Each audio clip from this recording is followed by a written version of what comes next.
Sword of omens, give me sight beyond sight.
What day is it?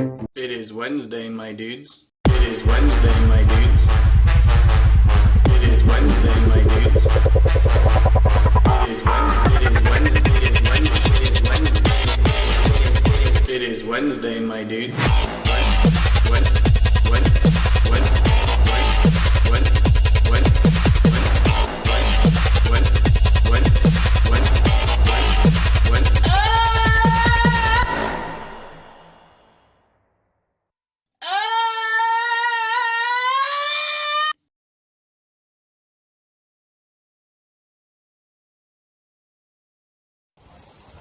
So I really like your firmware. Way better than Betaflight. Thank you for all your work. I just saw that. Ready, guys? Holy shit. Let me go, just right here.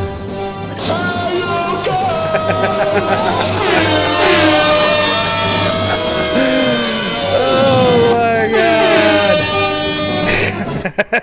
Wow, we really gotta work that.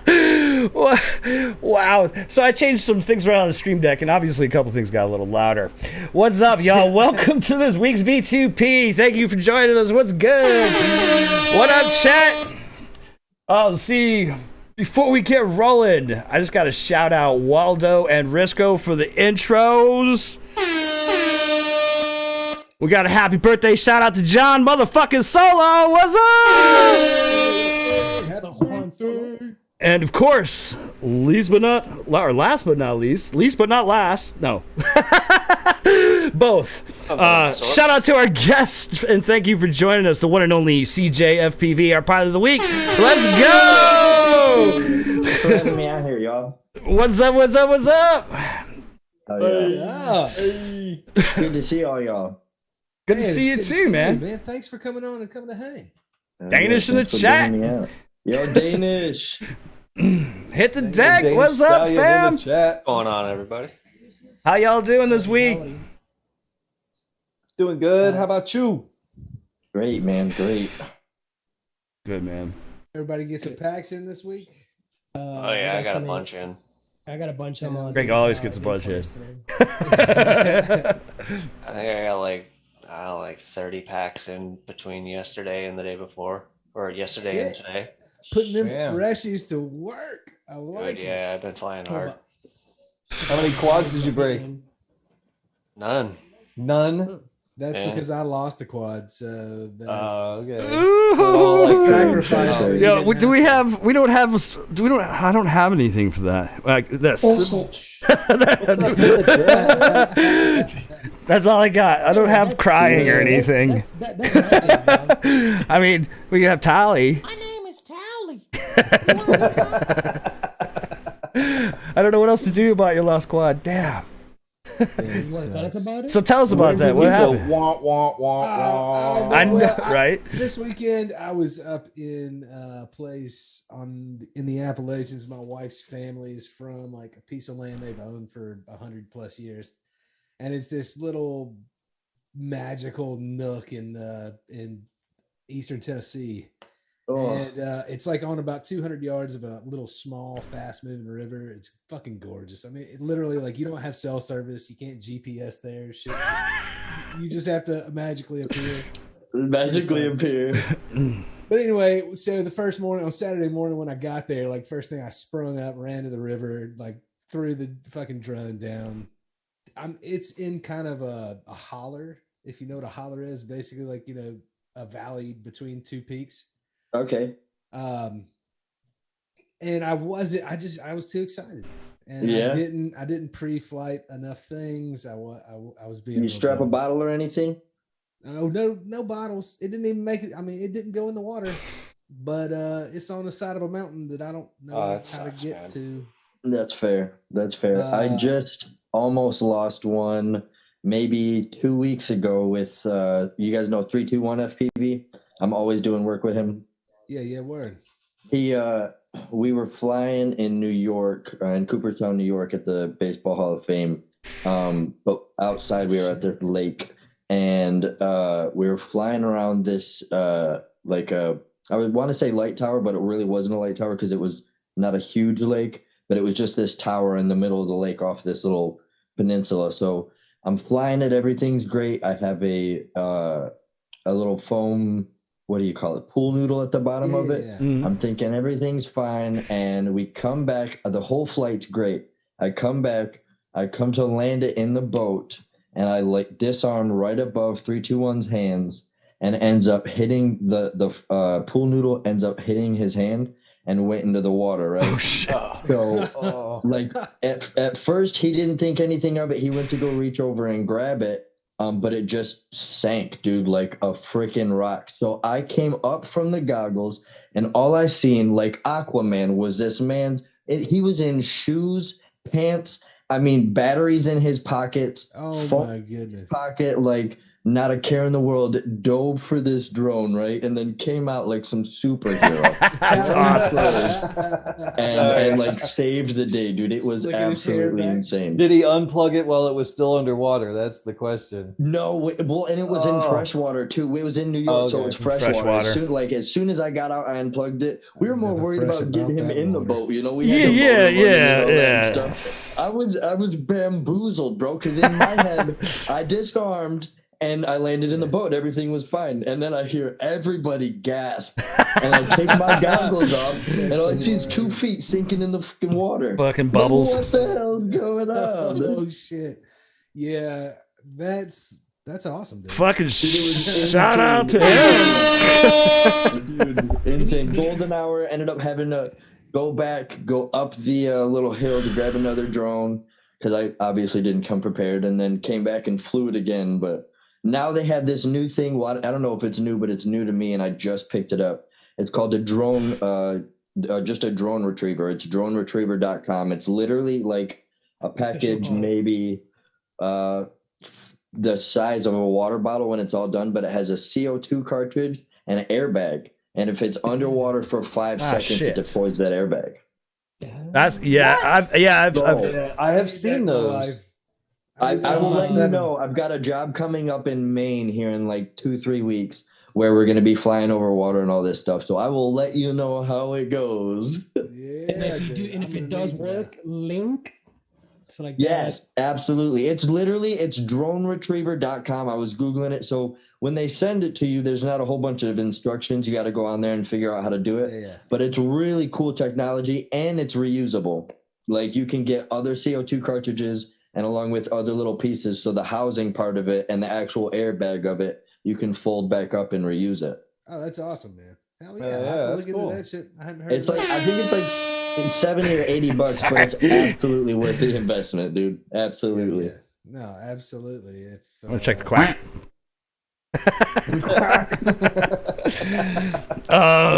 Fucking hell. Yeah. Well, that's fucking sad. I didn't get that fucking lucky.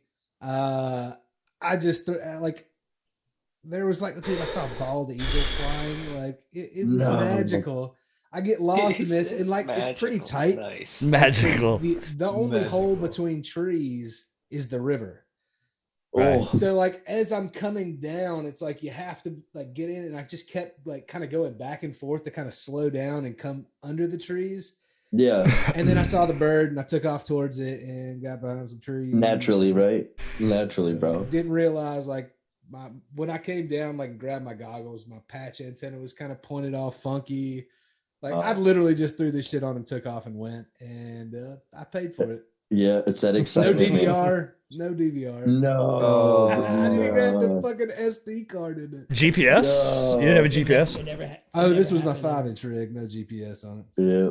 PLL, Tracer. not GPS. But the link That's was a a fucking problem drag. because when I pulled when I lost video, I throttled up, and no video came back when I tried to drop back down, and then all of a sudden I just hear that fucking sound of Quad hitting stuff? Yeah. like fuck. Chat's saying that our vocals are too quiet. Nope. Your mom's vocals are too quiet. Like we're a band in the studio. Can you turn up the vocals in my headphones? Hey man, can I get a little less of you in my mix? Monitors up, guys. Let's see. Oh wait, I need to be on. Let me try to turn up. Turn down the Let's see if I lead can guitar turn down again. for what? Oh, I can't turn down. I can't actually. Can't. Can't turn down for what? No, it's the same as it is every fucking week. Same as it ever was. Y'all just need to In all speak up. fairness, Yeah, I need to I've listen to lost the audio. 2 to the mountains so far. It's either 2 or 3. One in But I don't know. Colorado Sorry. and one in New York. Or no, not New York. Sorry, Tennessee. Yeah, word. Me too. Dude, it was in the first one I tried to go retrieve it, dude, not even thinking anything of it. I was like, let's just climb up this mountain, and just go grab my drone back. Worst mistake ever, dude. It's like it starts raining when I'm getting up there. I'm slipping and sliding down stuff. I was like, nope, I'm done. And by when I lost the second one of the mountains, I was on the phone with my sister, and I was beautiful, dude. I was diving down the mountains. I was feeling great. Everything I've got the DVR of it somewhere, but as soon as I go behind this one rock, and I don't even think about it, I went behind this one rock, and that was it. Everything cut out. Video. I watched the damn thing crash, and it's up at the top of the mountains. I hiked like a mile to get to the spot to launch from.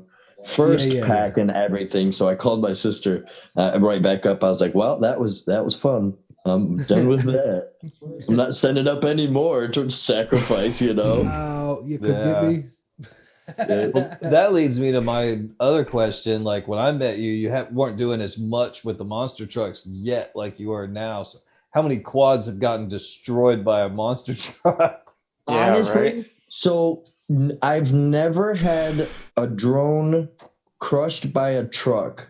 I recently had a drone, and because I'm a freaking idiot, we're at a park, right? And I've got my Squirt with me, my Squirt V2 slam ducks. I've been chasing an RC plane, having fun, was flying with Robbery FPV in 321. And there was this school bus that came in, right? So it drove in and was just parking.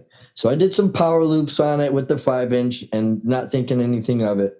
So I slapped the GoPro Hero 10. I've got the Squirt V2. I'm going to chase Robbery FPV, and this bus goes to pull away. And my silly self thought it was a good idea to try to, let's just go under the bus, you know? While it was driving. And instead of, like, in my brain, if the bus would have kept going forward, I know it's got the 2 tires and we would have been fine now, but in my brain, there was no way out if I would have, like, because it was going faster than I was. And so I tried to get out at the last second and just a ball of fire. Took a bus. Ball of fire. Yeah. Death by bus. All these people at the park are like, did it get run over? It's like, shut up. No, quit looking at me, jackass. But no, never under a truck. I've gotten so close. And what's funny is I taunt all the drivers. So when I first started chasing the trucks, some of them would see the drone in front of the ramp, go real fast for the ramp, and then stop, worried they're going to hit it, you know? So now I make it a thing. Every time I go do a show with any of the trucks, I walk up and talk to every single driver. Like, 2 things. 1, if you see the drone in front of the ramp, like, just do your job. Like, I'm going to do mine, you do yours. And they're like, well, what if we hit it? I'll buy you a steak dinner if you hit my drone. Like, my job is to get the heck out of the way. So, so when you jump and you continue that jump, it looks amazing. But when I go to swing in front of you and you slow down, it messes up everything. Yeah. You just keep doing what you're doing. And it has been absolutely like ridiculous fun, dude. I had one of the monster truck drivers find out that, I could land in his hands, and we did it during an event, right? And his very first time trying to catch the drone, a 5-inch with the GoPro on it, he dropped it. Middle of 2,000 people, he dropped it, dude. And so he's freaking out, and he's still got to stay up there, like, and perform like the beginning part of the show before he can come back to where we're at.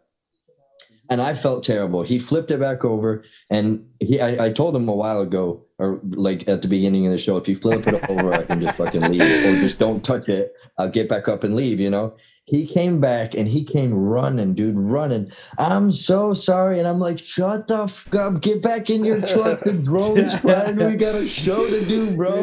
We got more drones, more GoPros. Like, that's what this shit's for. Like, continue to do your job, bro.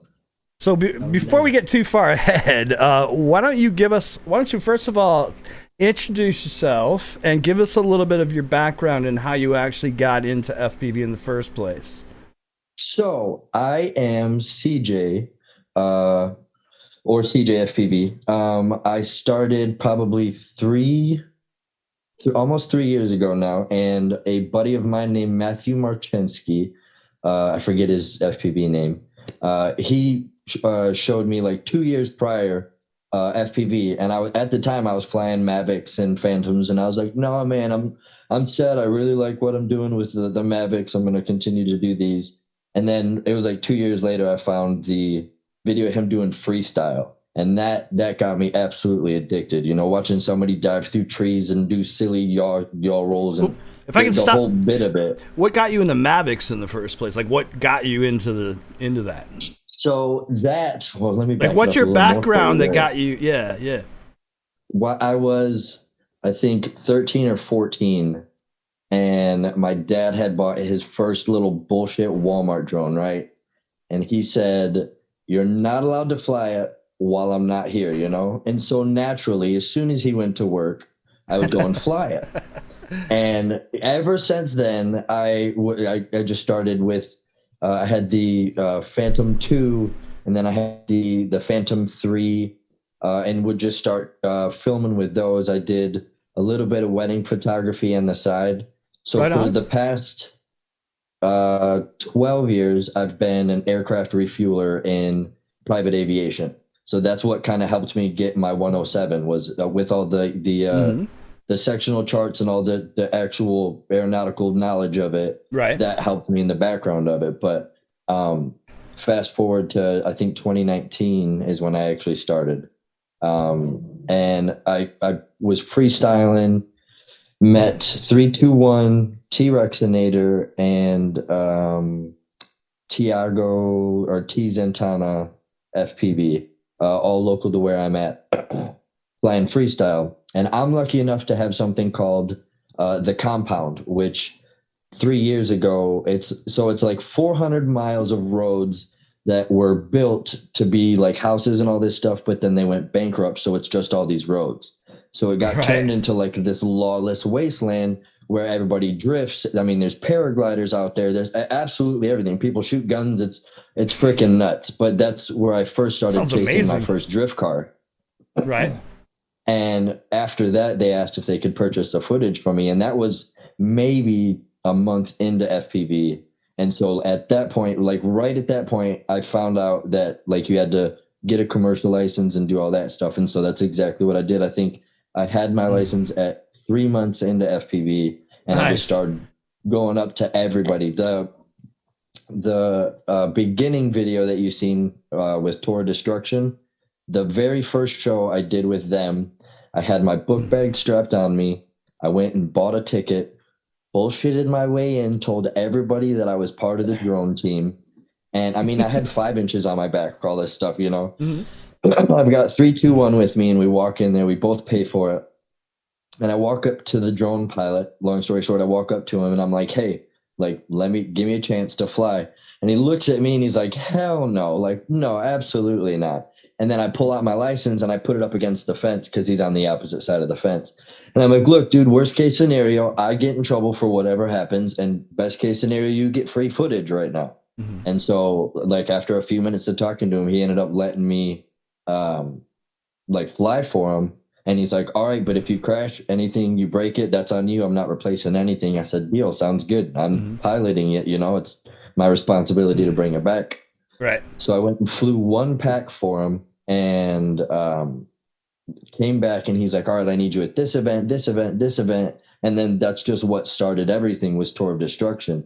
I started getting in with the monster truck guys, all that stuff. And that's really when it started taking off. Fucking killer. Oh, yeah. I appreciate it.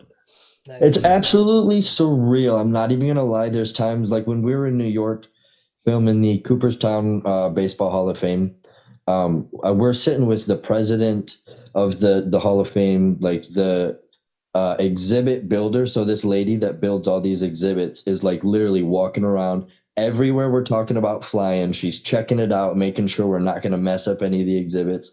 Talk about nerve-wracking, dude. I'll fly in front of thousands of people that don't see what I see or aren't watching my screen next to me, you know, regardless, instead of flying in front of like 6 bigwigs that have a monitor. So your drone twitches one way and they're like, well, what was that? Did it mean to do that? Yeah. It gets rough, but it's so much fun. It's so much fun. We have to like, I wait till I get paid, and then I'm like, man, I'd probably do this shit for free. I can't believe y'all pay me, you know?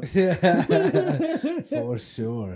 Dude, that's if so anybody's sick. watching that might hire me later, I'm just kidding. I really need the money. This is my career.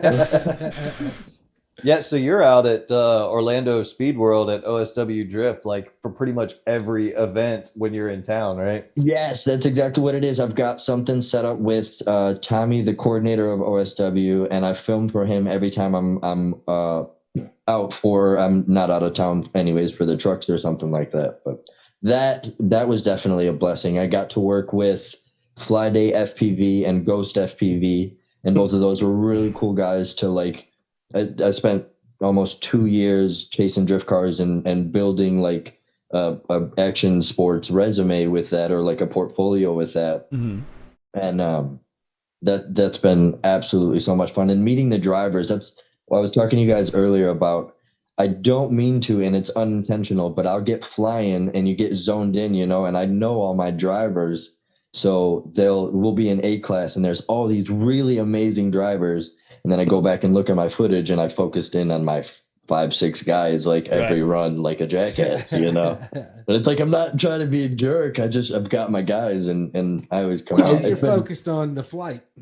Yes. Well, he knows his friends, so he knows how they fly. He knows. They know how they move and what they're gonna do next. So it's more predictive. And so then go up to somebody as a total stranger and you're learning how they move or what they're gonna do or their reaction. So it brings consistency to what you're doing. You'll see them out there too when they're driving and they know you. At the same time, it kind of like it's cool, but it sucks because then I lose out, but then other drivers lose out. I'll get talked to all the time by Class C, Class B, and some Class A drivers. And they'll be like, yeah, did you grab that shot? And I'm like, no, I was on Billy the whole time. My bad, my dude. He's like, oh, well, did you get this shot? And I'm like, no, I'm a jerk. My bad. I mean, it's good, too, when you have, you develop a dynamic and you understand how a driver is going to maneuver. You can telegraph where they're headed. It honestly lends a little bit of safety to the whole equation, too, because you know what to expect.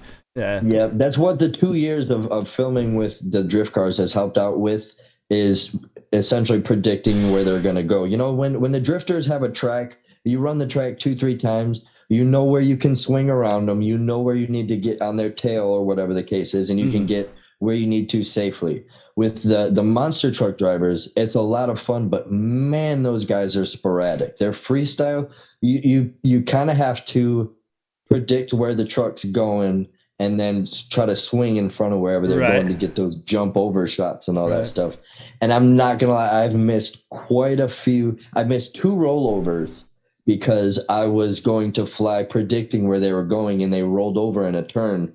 So I'm like sitting at this like ramp waiting for these guys to come. And then I like peek the drone over and I'm like, well, shit, why are you sideways, my dude? That's not supposed to happen yet. Shit happens. I was going to say, you'll see them, like some of the drivers, if they know the pilot and they're about to do something cool, you'll see them stick their arm out of the car and tap on the roof of the car, like, get in close. I'm fixing to do this. Get in close. Yes, that is probably one of my favorite parts about flying with any of the actual like drivers or anything like that. I'll get monster truck drivers that do the same thing, that'll wave or something, but the drift car guys are nuts. So when they tap the side of their door, they want the driver to chase them, but when they tap the roof, it's on at that point. It's like, I'm not even worried about the video. I'm gonna come in and try to film your eyeballs now. You want me to get in close? We're gonna make it happen, dude. Hell especially I can imagine the shit moments where you're like right on somebody's rear end and then you decide to move to the sliding side and you always see but smoke coming out. That must like pretty much clench your butthole because you borderline can't see jack squat. Yes. I've come out of like a smoke screen from I think you played one of the videos earlier. His name's Pew P Racing. He's got a beautiful RX-7. Sounds just like a freaking monster. But he's got this big, huge whale tail on it, right? So I ended up coming, huge wing. So I ended up coming out of the smoke, and I was right next to his tail. And I didn't realize when you get really close to those things, they have that like the backdraft almost that pulls you in. Yeah. And I got sucked into that and literally just like, I felt terrible. I didn't damage anything like that, but I felt terrible. Right. Straight smacked the wing, bounced off the side, and then rolled off. And he came over and he's like, is your drone okay? I'm like, the drone, bro. Is your like multi-million-dollar car okay? Yeah, I don't want to have to use my insurance policy today, my dude. Those dudes know what they're in for, man. They're out, you know what I mean? It's fucking. They hit shit anyway. They're gonna hit shit. Was it you that actually gapped the spoiler on the back of one of the drift cars one time? Came in and no, I wish. I've tried that a few times, but I'm not even gonna lie to you. I always get so scared because you've got all your gear out there, you know, and regardless of how many GoPros, it still sucks to see a GoPro get downed or an entire drone get run over. And I've definitely seen that happen quite a few times at OSW. And there's nothing like sometimes the GoPro will come out halfway decent, but then other times if like a rear tire hits that drone, that thing's getting shot because they're just burning, you know. But no, it was. I think the one that did it that I seen was Ghost FPV, and he also did the one where he landed in the back of one of the like the 240s or something like that. I had one of the back windows out, and he landed dead in the back of that thing while I was pouring smoke, dude. Damn. Thanks, John Solo. Yeah, Ghost pretty much lives out at that track, doesn't he? Yeah. Oh yeah, dude. Every event he's out there. It's cool though. Honestly though, every now and again we'll have a whole bunch of pilots that show up, and it's really cool on like private days. But on big event days where like we're brought out there to film, I feel terrible telling people they can't come out, but it's like we're here for a job. I can't have a whole bunch of people coming out, and like private days are the way to go. Absolutely, if you can get in, and that's what I tell everybody. If you want to start chasing drifting, get in with a drifter. Like if you offer a drifter to come fly for them for free, doesn't matter what your footage looks like. You could have a GoPro Hero 3. He's going to be excited about getting some sort of footage on it, you know? Sure. Different perspective, man. That shit's sick. Yeah, that's what it is. It's just sometimes I feel terrible at events, dude, because there's been a few times where I've just been not able to have somebody else fly because I need to film everything and I'm getting paid for it. And if I don't have something, then I'm looking like a jerk to my client at that point. Yeah. Well, that's business at that point. I mean, it's a professional event. I mean, a vendor's not let in if they don't, but it's still so much fun. Like on the days when we get private days and we can bring out 20 plus pilots, like the day we had, it was like a year or two, maybe a year or so ago. We had a guy with a Sonoma, like a little truck out there drifting, and he put this foam gate on the back of it. Oh yeah. And I know Flying Polak or Patrick, I don't know what his name is, but Flying Polak ended up going out and hosting one of those recently as well. And it's so cool because the drifters get into that shit. Like they legit build gates on the back of their vehicles for us to fly through. Like, are you fucking kidding me? Yeah, it's awesome. Yeah, that is cool. It is definitely worth it, man. That's what I tell everybody, especially if you're trying to chase drift cars. There's like Facebook forums. I don't care what city you're in. There's always drifters everywhere. That's like the plague, man. It's out there everywhere. And if you just talk to a few of them, there's always somebody looking for it, you know? Yeah. Absolutely. Yeah, I mean, right. Take notes, fellas. Well, I took notes though. I think there's a track by us. Like literally, it's like 45 minutes from my house, but that's already used by other pilots flying there. I've been trying to get in there for a minute. I mean, I used to live in that fucking racetrack myself, but. My advice to you there is go there as like just a spectator. Yeah.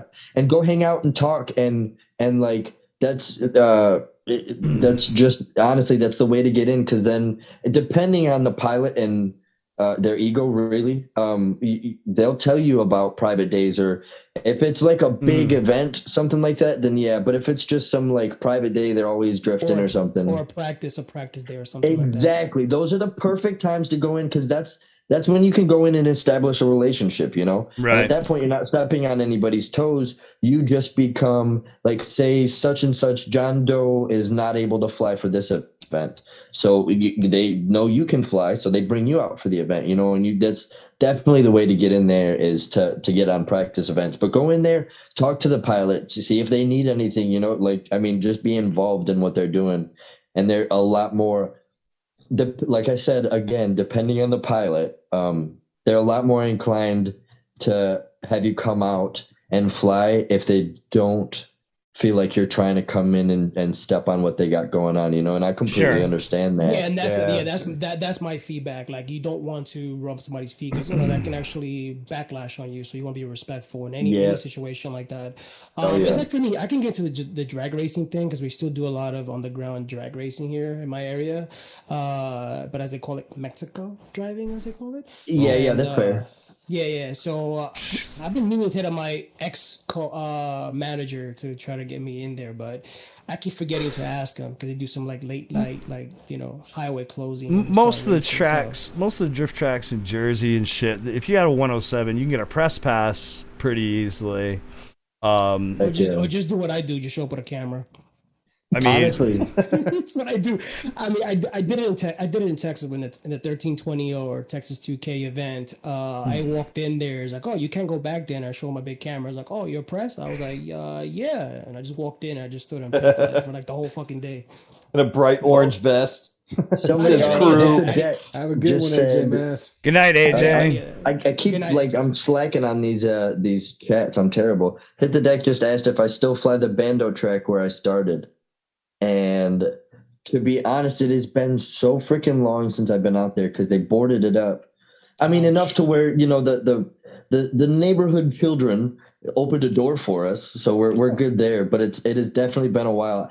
So, truth be told, like real freestyle, yesterday and the day before that and today was the first time in probably a month I've flown some legit like freestyle. I've just been working back-to-back jobs, and I absolutely love it. Don't get me wrong, but after flying on and off for 8-10 hours a day, I want to just go back to the house and then at that point you got to go and go through all your footage and do all that stuff too. Being on the asphalt all fucking day in the heat is no joke.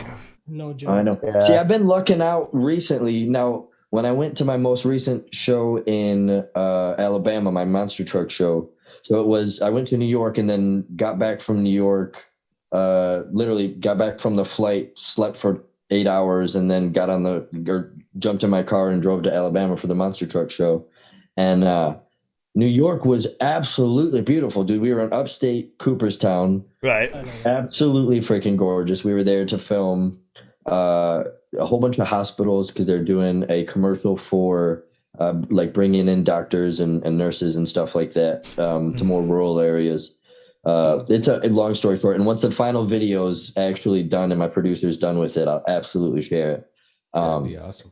But the weather in New York, man, was absolutely amazing. And then we came to Alabama and it was 102. Hanoi. What? What was 102. And this were you Danish? well the monster last trucks? year? The monster trucks in arenas, yeah, mostly, or So Yes. so it all depends. So the one that I've been trying to fly for forever, Monster Jam, they usually do the big ones. Those are the ones that like they send it hard as shit. They've got the money to replace all of this stuff. So that's where like the big times are. Those are all in arenas, but I do a lot of like the local shows, and I literally branched out to absolutely any truck show that I could. And I was like, hey, once I did my first truck, that was pretty much it. I was like, this is what I can do. Let me prove I can do more. And I've essentially built up a reputation now to where I'm technically touring with 3 different monster truck companies, right? That's sick as fuck, dude. 4. I've got a show in Canfield, Ohio, September. well, how are they setting 24th. the for lack of a better term, how are they setting the arena? Is it more like a fairground? They're just bringing in a bunch of dirt and shit, or what?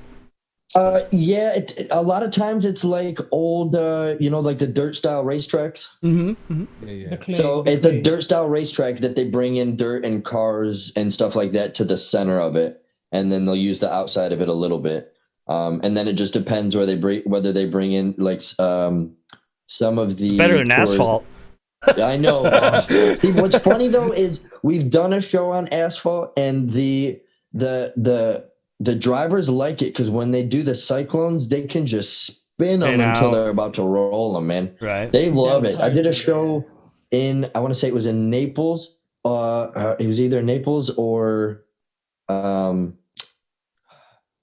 Sarasota. FYI, One of the two. FYI, he's done it long enough when he can't forget what town he's been. Yep. We did one of these shows What's up, and they had Regginson? what was called a water pit, dude. And I think I've got one shot of it where this truck toxic. And when I say a water pit, this was like half a football field of like water, and it was 4 feet deep. Nobody really knew how deep it was until this truck sent it. And let me tell you, only one truck sent it because no matter how hard he tried, he could not make it all over it. And he landed probably 3/4 of the way over. So he's still in like 4 feet of water. I mean, there's smoke blowing everywhere. It was absolutely insane. They send it without a care, man. Without a care. That's freaking awesome, man. Reckinston in the house. What's up, buddy? What up? Yo, What's going on, bro? Reckinston. And Trinity's on. More team shorts and flip flops. So what is it? I So got what's the shorts on, I guess. craziest thing that one of y'all have gone and chased? besides the drag racing I did with Chad about sometime last year, we did the drag racing. And when you mentioned the thing about the turbulence, when you're chasing drag cars, you definitely a lot of drag. 1000% notice it. You definitely, there's in my footy, you actually see it. It looks like I have oscillations, but is what is a turbulence. It would have been that and the music video that I was filming about 2.5 weeks ago, and the client they wanted some cine stuff, but they wanted some freestyle involvement. So I did my first kind of juicy flick through a whole entire band. I was shitting my pants doing that. Damn. I didn't want to hit nobody, but that's what they wanted. I was like, okay. The interesting thing about the dragsters, though, I was going to throw this out here because we're going to segue into some other shit. But with one of the 10-inch rigs I run, that day I had no problem with with prop wash or turbulence off the cars. The other one, which I was having more issues with, and it's funny. It was just it's just odd, but it just for me, it felt like if the tune's right and you have a bigger rig, you can power through that shit a little bit better. Just throwing that out there. Yeah, one rig was absolutely fine. One rig was absolutely fine. The only way you can circumvent that, honestly, would probably be if you're like standing behind them, exactly behind them, and you can mitigate it. But when you're standing on the side, or I was standing like in the middle of it, and the two cars pass by at some point, because that's literally, well, me and everybody else, Chad, and we had Dragon that day. We were actually going faster than the car, so we were basically not on full. I was split railing. Most of the times I had to do a split S because the 10s were so fast comparatively off the line. Like it was tough. I had to like usually split S and drop in as they were taking off. That was like the only way I could get behind them. Was it a fucking split S? It was a fucking split S with a 10-inch. Yeah, split S. The 10-inch over. Yeah, some of these dude. Some of the fucking cars were like you said. They're fucking like these fucking ridiculous. Fucking classic fucking roadsters and shit, and like you're like dropping a 10-inch like on top of them. You're like, yeah, it make your butt pucker, dude. Like it was definitely a little. Pucker you or the owner, because they don't want to like mess up their car, especially if they're doing any. I don't want to fucking mess up their car, and with you hit a car with a 5-inch. You're gonna make a dent. I'm gonna make a much bigger dent with the shit that I got. But who knows, man? Those are steel cars, man. I give you an example. Like my father has an old classic, and he got into an accident a few years ago, and I'm rushing to see what happened, and I walk over to his vehicle, and I'm like, "So, Dad, what's wrong?" And I'm like looking at it. I'm like, "That's it."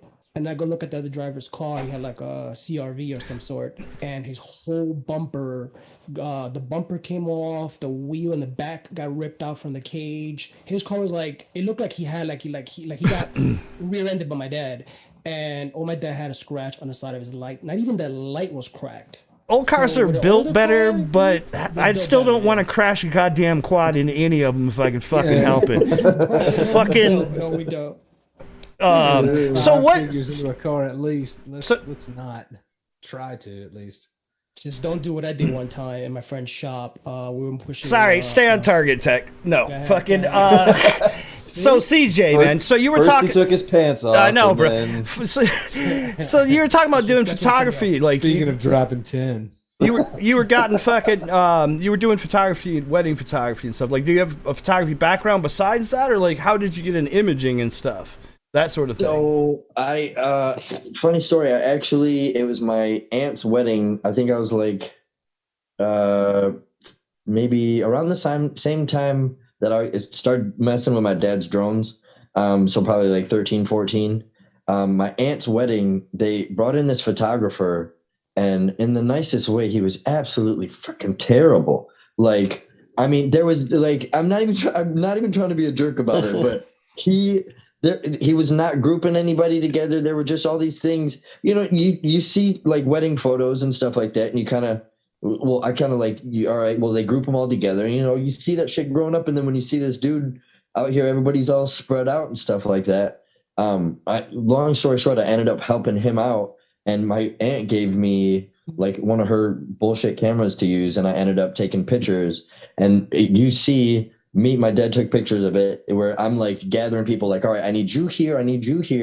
And like from there, I ended up getting my own camera and just start taking pictures of absolutely anything, random shit. So I don't know if I told you all this before, but I'm originally from Michigan, Detroit, Michigan. And Right on. I didn't end up What's funny is I've flown the Packard plant once because I've been out there. I've been out there once, but I wasn't flying when I was in Michigan. Right. Right. So, but I was literally just messing with photography, and then through odd jobs, when I got to Florida, I ended up getting with my wedding coordinator, and he found out I did photography when me and my wife got married. And from there, I just ended up doing a whole bunch of weddings with him and shot. It was mostly in Orlando. We'd go a few other locations. But short of that, it was mainly just for fun. That was all while working with private planes and stuff like that. So, Now I'm picturing you as like a little kid, mohawk, 10 years old, no shirt, running around taking a picture of a plastic bag floating through the air like that. What was that movie? American Beauty. Yeah.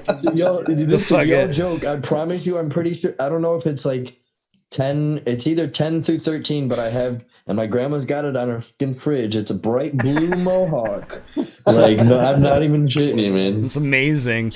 So, like, that has had to tie into what you're doing with the quads, obviously.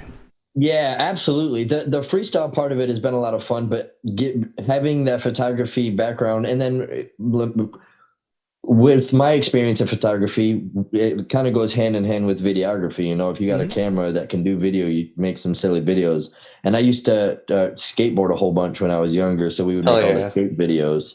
So you got a big old fat fisheye on a old fucking, handheld. Hell yeah. Like the fish Those are the days, man. Thick, where you're getting right up in there. I keep a fish just for that kind of shit, bro, at all times. There you go. That's the win. I love them. I miss it, man. Could you imagine like flying freestyle with a ridiculous fish? Fisheye? Just sit a lifter with this old camcorder, the giant fish eye. I've wanted to try. I definitely want to tune. I definitely want to. I definitely want to.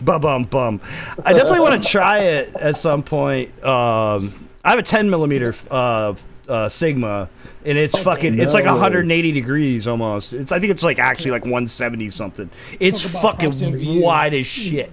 Yeah, you'd be able to see both all four sets of props. With fucking that whole boy, shit. Have you got into 360 at all?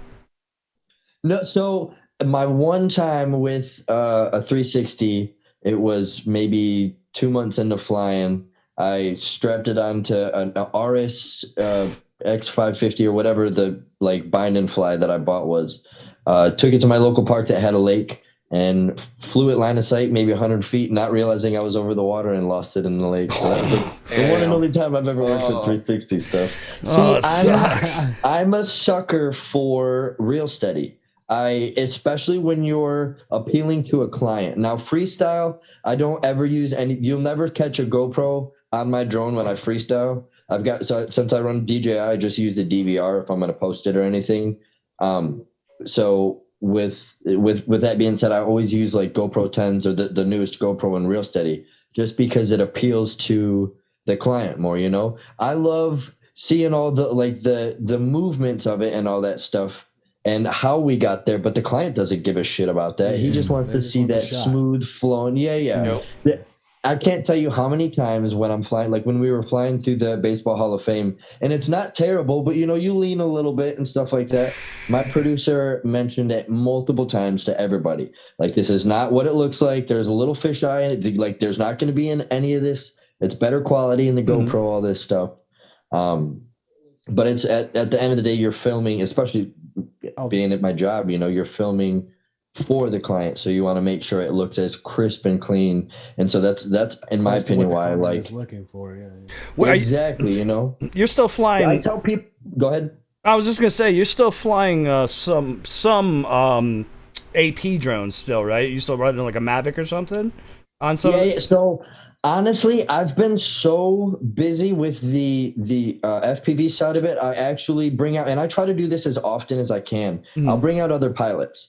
Like, I've got a few guys that kind of specialize in like taking care of the Mavic side of things, and they're really smooth and like they take all the kind of passion that we have into FPV Into and put that. it into that. Yeah, right. And I absolutely love it, and they want to get into FPV and they've gotten into it. And I tell them all the time, and in the nicest way, I've got 100 FPV pilots that want to come up, and no offense to any of them, but I bring them out for the Mavic stuff, I've got a whole bunch of FPV pilots that would love to come and film. And if they're just going to start FPV now, then it'll be a little bit before they get in, but they still come out.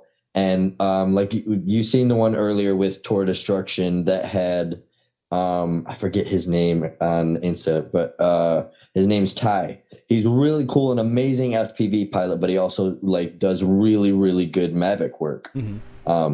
So majority of the time, yeah, I mean, I have one. I've got a Phantom 4, but I don't. I had a Mavic, but I lost it in the water. But we're not going to talk about how many times I've lost drones. It's a fun topic. I mean, for everybody else. I would expect people. I was telling you guys earlier about that the drone retriever that I picked up, and that thing. I'm so excited to use it. And as terrible as it sounds, I'm gonna be conformal coded and everything, but I kind of just want to like split Give out it a and dump, splash in. see what happens. Yo, try. Is it repackable though? Can you repack it? Yeah, it is. It's completely repackable, reusable. You got to get cartridges for it, but Was it used just like fucking CO2 carts, like a fucking BB gun, yeah, it literally a CO2 cartridge. or whippets? Yeah, so you can choose either a whippet or save your drone. Pick one, Do you want your whippet to go, or your drone to go wow wow wow wow while it's in the water? Whoop, whoop, whoop, whoop, whoop, whoop. What's wrong with it, dude? What's it doing? You fly it, you come back, and the CO2 gets spent. You're like, I didn't use this thing. The drone's like, Yeah. The drone's just smiling and kind of wobbling a bit. Fucking, I swear it's tuned. What the fuck? My sticks are messing up, I swear. My tune is out of whack. You're just, See, Forevermore wants to know, do I have to dye my mohawk red and come out and fly monster trucks? Listen, it so helps. it definitely helps. It definitely helps. No, honestly, first of all, Forevermore, where are you at locally? And or wherever you're at, and if you are local to me, definitely message me, talk to me about it. I will now. Local, right? I was gonna say I feel like a dick. I see everybody's name, and I probably know exactly who that is. I've seen and talked to him a whole bunch, but I don't know his actual name. He's local to us, like one country above us. Yeah, Forevermore's pretty up north. He's pretty up north. Oh, well, see, that works though. When I do some and it all depends on how far people are willing to travel. I do them really all over the East Coast. So it just depends. If people are down to travel, I've got jobs in Ohio and Michigan coming up in August and September. They're both monster truck jobs. Come up to Indianapolis, holler at me.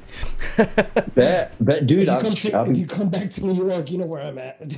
You already know. I've got a few people out there. So that's the only thing that sucks is I've got all these teams and all these companies that want me to tour with them all the time, but travel is so freaking expensive, especially with gas and everything now. So I travel with two of my companies. I travel like the lower states. Like we'll get all the way up to North Carolina, Virginia, and then the other ones will bring me up to like New York or Pennsylvania, Michigan. But if you're in the area, or if you find out a way to get out here, I will absolutely bring you out. Now, what I will tell you is the same thing I tell everybody else, especially because I'm going out to film one of those. I can get you to fly the races where there's two trucks. If there's ever a time where there's one truck, I got to do my job. Business is business in the nicest way. But I will absolutely, like T-Rexinator, 12-pack, Robbery FPV, Skydock, all them, Fly Day FPV, all them have gone and chased trucks, but it's been the same thing. Like as soon as there's races and there's two trucks, you get one on. You can absolutely get on the one truck and absolutely do everything there. And sometimes them guys get crazy on them races too, though. You've had rollovers on races. You get people that get too excited about it and roll it and stuff like that. But I know it's helped. Jordan has gone and done Jordan Hill or Tempest FPV has gone and done one or two monster truck shows just using the videos that he's gotten while filming with me and like showing what he can do when he's gone from some other stuff. Poor cat. Actually, it was Hit the Deck. Wanted to know if you showing off your wrapped car, and do you travel to events in that? What's up with your wrapped car? Yo, geez. A single wrap or multi wrap? No, it's let me see. It's nighttime here, but I show it anyway. I may have an LED, so that's funny too. So my soldering, it's gonna be a little dark for a second, but my soldering. Me a car head, so Ooh. Heck. Continue, CJ. Mic off. Oh, sorry, hold on. My Wi-Fi might cut out. I should be good though. Hold on, let me see if I can do this. I started soldering before I ever started working with drones. I was doing LED lights on cars. Oh, word. And so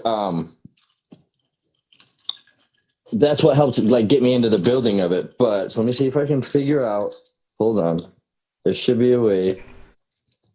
Okay. Oh shit! Hold on, let me see if I can get.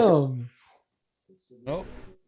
We might have lost him, but that's dope. Here, let me get this full screen real quick. Buy us, fuck you. Pin. Badass. Do we get it bigger? Get it bigger. But he's gone. Yeah, it's totally wrapped. Like it says SeaJayeFPV, like really big all the way across the side of the car, like diagonal. It's like he's the whole back. Car is wrapped. It's okay. Hold on. He's back. This is what I was trying to do. I was trying to get my stupid background off. Hold on. Yeah, you just got to go to the background and unblur. All right. Oh, look at that shit! I can see it coming through. Now, the entire world knows his last name. More. Well, we have forevermore. Background. There we go. Background. There we go. Wow. There it is. Nice. Holy shit. Look at that. So the whole thing's wrapped. That thing's And fast. that's a really cool story too. I work with a wrap company, and I know it sounds silly. Check you out. Check you out. I would do the same shit, bro. That's awesome. And oh. Those add so much fucking horsepower. if one sticker adds you 5 horses, then the whole Atasha wrap on the car has got to give you at least 1,000 minimum. We lost him. Quick. There we go. All right. I'm gonna leave the lights on because it's not gonna kill my battery, and then I'm gonna walk back inside. But it's I heard a part of a guess on a number on how much you thought that was. What was the guess? I said if it's a full wrap, I say 1,000 horses minimum. Wait. It adds 1,000 horsepower to the car. Oh, I thought you were talking about the price of it. Oh yeah, absolutely, dude. No, I'm not horsepower. Though. One of it's really cool, but one of the things that kind of sucks about it is I will go to events with it, right? And it's really cool. I'll show up next to the monster trucks. It's beautiful, looks amazing, right? And everybody, and I mean everybody, I can't wait for you to start it. And I'm like, you guys, it's a V6. I mean, it's a it's a V6. I'm trying to just leave before I do that. Get out of here. Yeah, it's not I'm not starting it right now. No, the V6 Camaros don't sound that good. He's like, it's a hybrid. Actually, it's already running. Right? And everybody's like, why don't you get an exhaust on it or something, or do something like that with it? And to be honest, I have an inverter in my car, so I charge a lot out of my car because a lot of these monster truck shows are in the sticks, you know. So talking about not having internet, not having any of that stuff, I literally have nothing but to charge out of my car. So I have an inverter in there, and I don't want to put exhaust on there and hear blah blah blah blah blah for 8 hours while I'm out there. Yeah, you know. So, but that whole wrap is actually a really cool story. I worked with a company called Media One. I do a lot of work with them, and that's the producer for that show is the same guy that I go to like Maine and New York and do a lot of these big corporate jobs with. Oh yeah. So I was working with them for like a year and a half, and they ended up messaging me. I never charged them full price. They're all really cool, you know, so it was what it was. And they called me up one day and they're like, CJ, hold on, let me back it up. When we first started working together, they asked me what I would wrap my car in if I could get a wrap. And so we had talked about it, Mind you, they quoted me, and that the price on that was absolutely absurd. I mean, it makes sense. It absolutely makes sense. But $5-6 grand. 5. Yeah, and right. yeah, it's beautiful. I mean, it's just to gorgeous. do But at the time, I was like, I don't have the $5 grand to invest in this. Right. It's a cool idea, but this is what it was. So long story short, I was working with them for like a year and a half. And anytime they needed anything, whether it was me shooting, them filming signs that like hotel signs. So it's a wrap / a sign company. So they make signs for like ABC Liquor and all these like huge places. Camping World Stadium in Florida, they made signs for them. So they'll call me out all the time for it. And one day the owner of the company calls me up and he goes, "You got 3 days to drop off your car?" And I was like, "Yeah, but I don't have that paycheck that goes with it, my man." He's like, "I didn't ask you that." He goes, "You have 3 days to drop off your car."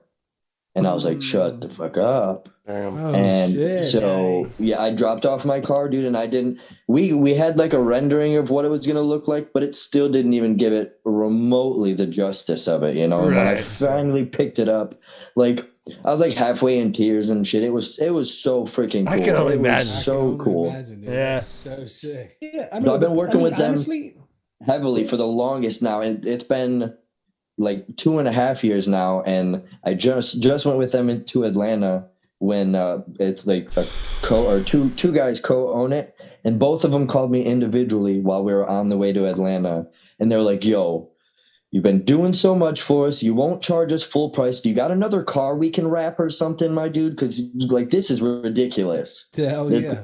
So I'm like, not yet. Let me Give me a little bit of time. Working on that. next year. Let me work on it. We'll talk about it. We're working on that wub. So were you shooting? Yeah, you know? I need So you that were- wub car now. You were shooting signs and stuff. You can wrap my goggles. Sure, go ahead. Were you shooting with the drone? Were you shooting stills or like what kind of stuff No, were you yeah, shooting? that's all drone work. So anytime I go out and work with Media One, it's usually with a 5-inch or a ducted. We'll do the crane operator will film like the crane bringing in huge signs. They do giant structures. Like there's something called, I don't know if you guys have heard of it, but it's called Sun Tracks. And you probably YouTube it, or if you YouTube Media One, wrap this, and 95% of what they've got posted within the past 2 years, I'm in it. Or my producer is really cool, and he's kind of gotten me over being camera shy because they did a piece on me when they first met me, like an entire 15-minute YouTube episode of this dude with a camera in my face, and I'm like, listen, this is why I do photography, so I don't have that happen to me. This is why I'm on the opposite side of the camera. And but no, they're absolutely amazing to work with, and shit, I don't even remember where I was going with it. It's all good. Wow, that's fucking awesome. Sounds like a cool gig. What kind of what are your rigs like? What's your heart? What are you rocking rig wise right now for your 5-inch and Cinewhoops or ducted? So I've got Cinewhoop wise, I've got a Slam Squirt. Shout out to Chris Teal. Yeah. I also got it's a iFlight DC5 that I put the Stan FPV ducks on. Because I love those ducks. They're absolutely freaking amazing. When I go and chase the freestyle motocross guys in their backyard in Orlando, a lot of times that's what I'll use, just because you can get as close as you want, and I'm not gonna worry about hurting them, right? Exactly. Yeah. Yep. But no, wait, what was the question again? Just tell us about your rigs. Yeah, tell us about your setups. Yeah. Okay, so the 5-inch, I've got well, I also have another Cinewhoop that's like an unknown Amazon frame that I just slapped some stuff on, slapped some guards on. But then for 5 inches, I've got an Apex Dead Cat 5-inch. And then the Bubby Moxie that I'll use for my freestyle. So that's like the backup of the backup. And then another iFlight DC5. And I got another one. It's a Rotor. I want to say it's a CL1. I'm not sure. A Rotor Risco? Yeah. I'm a sucker for The Good night, Eco Trinity. Emax or the Emax Eco 2 motors. Oh! I'm like, I swear by them, dude. They're Friends. absolutely amazing. Which ones do you rock? I really like the higher KV. I go 19s. I did too. 2306 1900s. Yeah. I jam, literally homie. just picked some of those up from my FPV store You just yesterday. can't beat it for the money, dude. No, You can fucking no. smash them and not cry about it. Bro, you can beat the crap out of them bad boys. And the worst you got to do sometimes is pinch that bell back together and Yeah, resend no it. shit.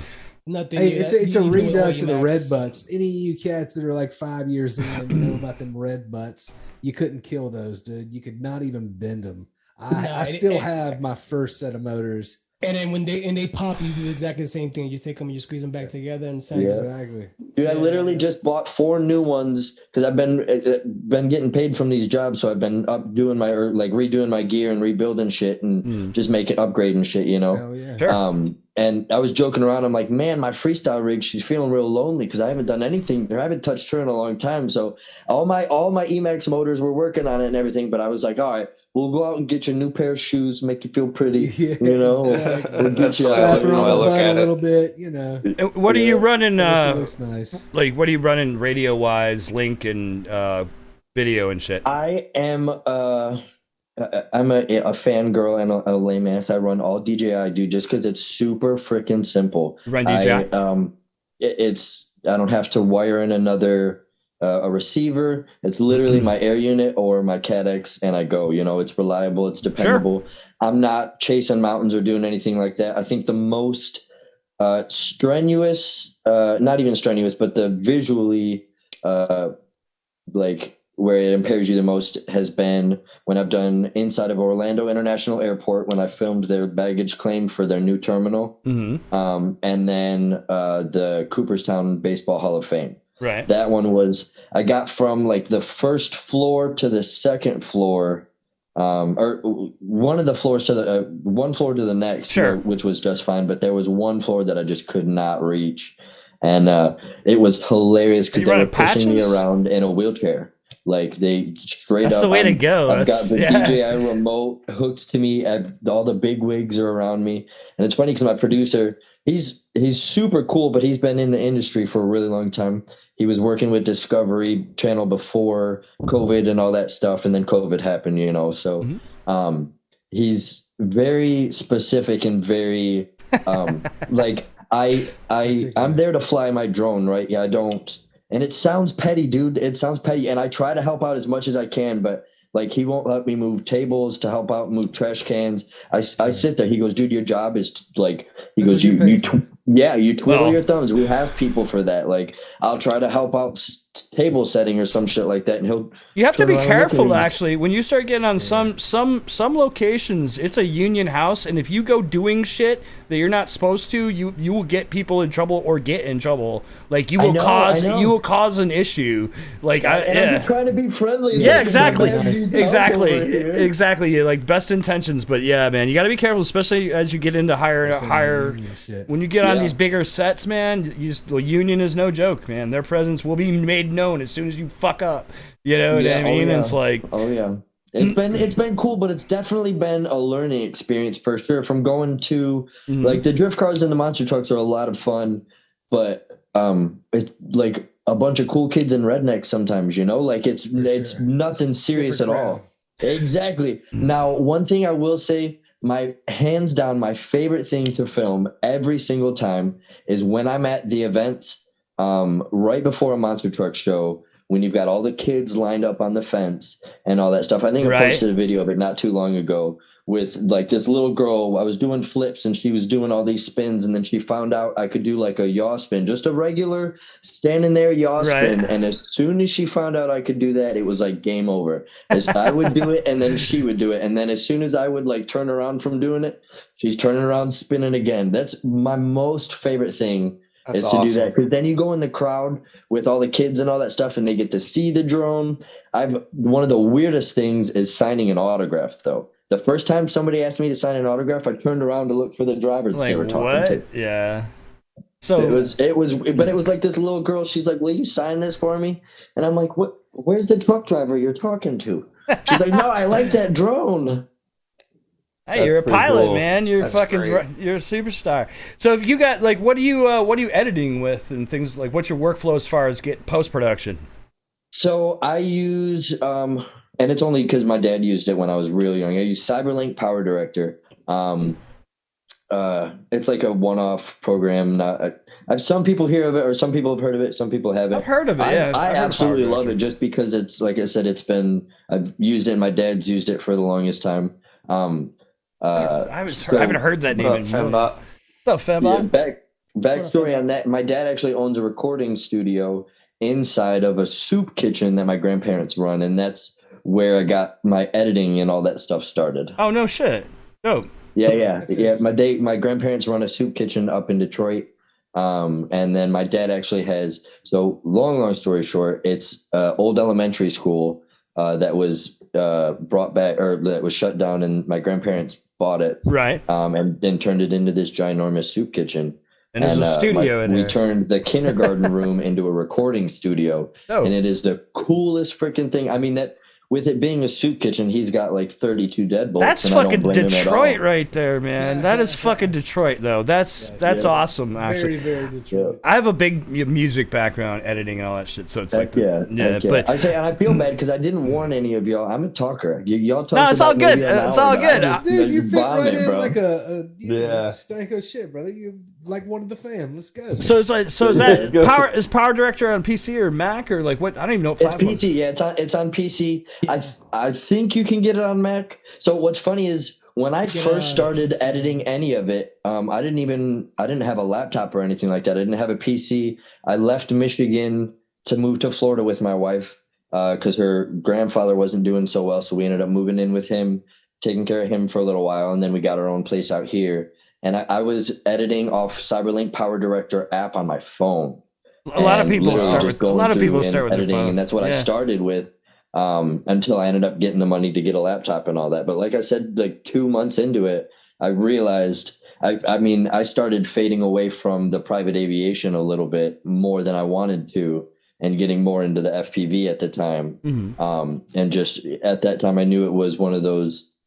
It's just like anything else. You're going on your own. You either give it your all, and like know that it's either you make it or you die trying, or like if you don't go into it with that kind of mentality, I mean, you just got to push yourself. Not everybody's going to come and talk to you all the time. Perseverance. Yeah. Exactly. It's the difference You're going to get between denied success and and not. rejected Exactly. so many times. The amount of people that are like, absolutely not. The minute you mention drones to a lot of people, they're like, no, it doesn't matter what kind of drone. They think you got a Phantom 4 that you're trying to fly through a little like tanning salon,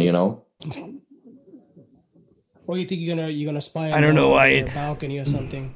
I know, right? I know. So do you see yourself? Ideally, do you ever ambitions to get into cinelifting at all? So I actually have one, right? And it was purchased from a company, and I'm a professional. So the company that I purchased it from told me it was tested, tuned, and I made a mistake and bought it pre-built. Mm-hmm. And have not been able to. It took off once, flopped out and caught fire. Oh shit! Ooh. And I paid pretty penny for it. It's a freaking cinelifter, so I was a little upset. Sure. And it really, what it was is I got into that. I had a gentleman ask me about it. He's like, I got a red. You got something that'll carry it? And at the time, I'm like, yeah, absolutely, sure. And I had nothing. But if you want to do a job with it, I'll figure out how to make it. Yeah, we'll get it. We'll find a way to get it up there. Find a way how to do it. Yes, I tell sir. people all I the do time, that. like, when people bring me out, they're not bringing me out because I fly a drone necessarily. They're bringing me out because of the footage that we get. Mhm. They don't give a shit if I use a giraffe and I'm riding it. They just want the They damn want footage. that footage. Right? Yeah, Exactly. our footage is unique. So man. ultimately, yeah, you're gonna definitely you can see yourself going down that road. Absolutely. I mean, you got like the big league guys that you look up to, like Vanover and Johnny. Man, I'm a little fangirl for Johnny. Anytime he posts anything, I'm like watching it, man, because he's been one of my inspirations for sure for getting into it. Because seeing all the racing and all that stuff, and it's really all the racing. I love it, and I have mad respect for it. And I sim race all day long. But I don't have the heart to lose all that freaking money, you guys. I don't. Yeah. I don't. Ugh. It's rough. It's rough. But I have mad respect for everybody that does it. But yeah, people like Vanover and all that stuff. When he did the one of his first things that I had seen was the Justin Bieber shoot or whatnot in LA, and it was just that's so cool and inspirational. Regardless of who's doing it, knowing that FPV is getting out there and that we're kind of all like at the ground level of it is some of the coolest shit in the world to me. You know? Most definitely. Yeah. That's I've become a camera junkie lately. Tell you, what are you running? My rig's a Blackmagic 6K. Shut up. How do you still have like an arm and a leg after all that? I'm getting Well, he's fucking. about to look like Arnold Schwarzenegger. Dude, so right now, like, But just with one arm, like Hellboy. Yeah, it's fucking Glenn Quagmire. Fucking. No, so for locked down forever. Yeah, Jump off in one hand, all steam in the other hand. Yeah, because it's crazy. Like in this case, it'll be a shoulder. One shoulder be like this. Well, I'll talk about I'll talk about my camera shit and my fucking some tuning shit during the video segment. But yeah, I've been running around the casting couch. I've been running around with camera and getting really crazy with developing and color and all that shit. Just fucking that's one putting thing all my that I energy definitely into. need to get into for sure. And there's so much to it, man. There's so much that I am learning, and I tell everybody, I don't care who you are. There's people like Vanover and Johnny are still learning every day, you know. And there's so much to learn. That's what I love about it, you know. And there's all these people coming in with new things, like Nurk out here doing a whole bunch of stuff with Money Shot and stuff like that. That's if there's a drone I get next, it's either one of the QAV Pros or the Money Shot, man. I think there's a new QAV coming. Actually, I saw Ryan talking about it today or yesterday. He was mentioning it like within the week. There's another QAV coming, so I would stay tuned for that. Okay, hell yeah. Yeah, most definitely. Most definitely. I have a dream of hopefully getting like a red or something someday, but I can't afford that shit right now. I know, right? I feel unless Blackmagic will release a fucking box cam, like, you know. But yeah, I would love to get a red someday. I want to get one of those nakeds, like the Blackmagic 6K that somebody turned naked. That Kim Tang's making that is Kim Tang. amazing. There's a bunch of people. I don't want to miss anybody, but Kim Tang's a friend of mine. He's been building a bunch of cool stuff, and it's amazing. It's amazing to see what's going on with that. Yeah, mind blowing, dude. Mind blowing. Scary as shit. It's a lot of money to be like naked, but that's so cool. I mean, but the shot is. I mean, it's so good. So much more room to play with things, manipulate the image. The cool thing is with the 4K though. I mean, they're nesting the main board down in the build basically. So all this really is exposed as the fucking sensor. They're not that expensive. It's sure as fuck not as expensive as a red, and you can throw a fucking nice little Lawa on it and get dope shit off of fucking like a Cinewhoop basically. Yeah, you know what I mean? Like you don't need that big of a rig to run the bitch around nicely, which is dope. And with Resolve and that shit. So the one thing that I'll talk about a little more, they're building gyro flow, quote unquote, into the Blackmagic cameras. We're hoping they're going to open it up to other brands like Sony or whatever, but they're building it into Resolve. It's all super basic right now, but it's super dope to see what the fuck's about to go down. Yeah. You know what I'm saying? Like you're seeing the ground floor of all of this shit. All of it, yeah. There's like a pro and a con, because it's like, okay, if we could already have that shit here, if I could just watch my phone and not have to like broadcast or like not have to be hooked up to a wire and see some shit, you know, there's all these things that we want, but it's so freaking cool to see like it being built up and all that stuff, you know? Falafel. Yep, gyro falafel. Gyroflow's a great program. I really can't wait to watch that one go to. So you're shooting with GoPro primarily on all the rigs then? Yeah. Majority of it's GoPro 10. Or I mean, it was 9 when it was 9, and then it's 8 when it's 8. And I tell everybody, you either have you grab the best GoPro if you're going to use a 5-inch rig, or you're going to have some 12-year-old that's coming out and getting better footage in you. You know. Are you using Hypersmooth generally, or do you do that?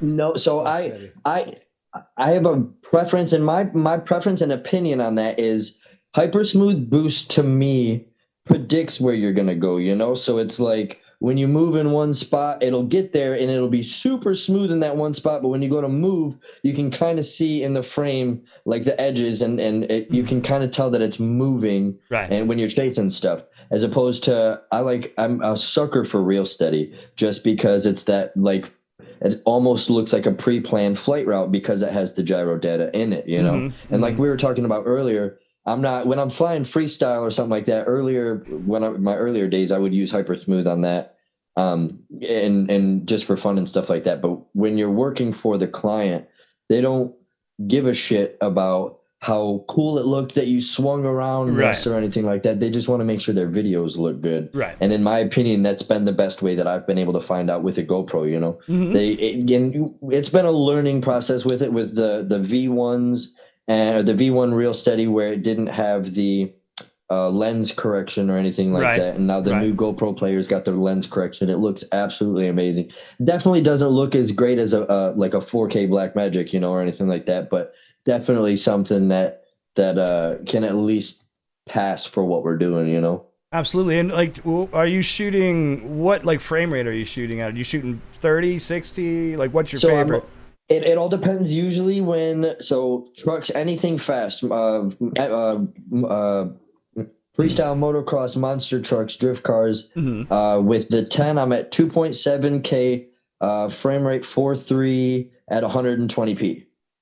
Because I want to be able to have the option of that slow motion. Now, when I'm doing stuff like the Cooperstown or anything like that, then I'm at 30 or 60 or whatever. Honestly, it's whatever the producer is like, hey, set your camera to this.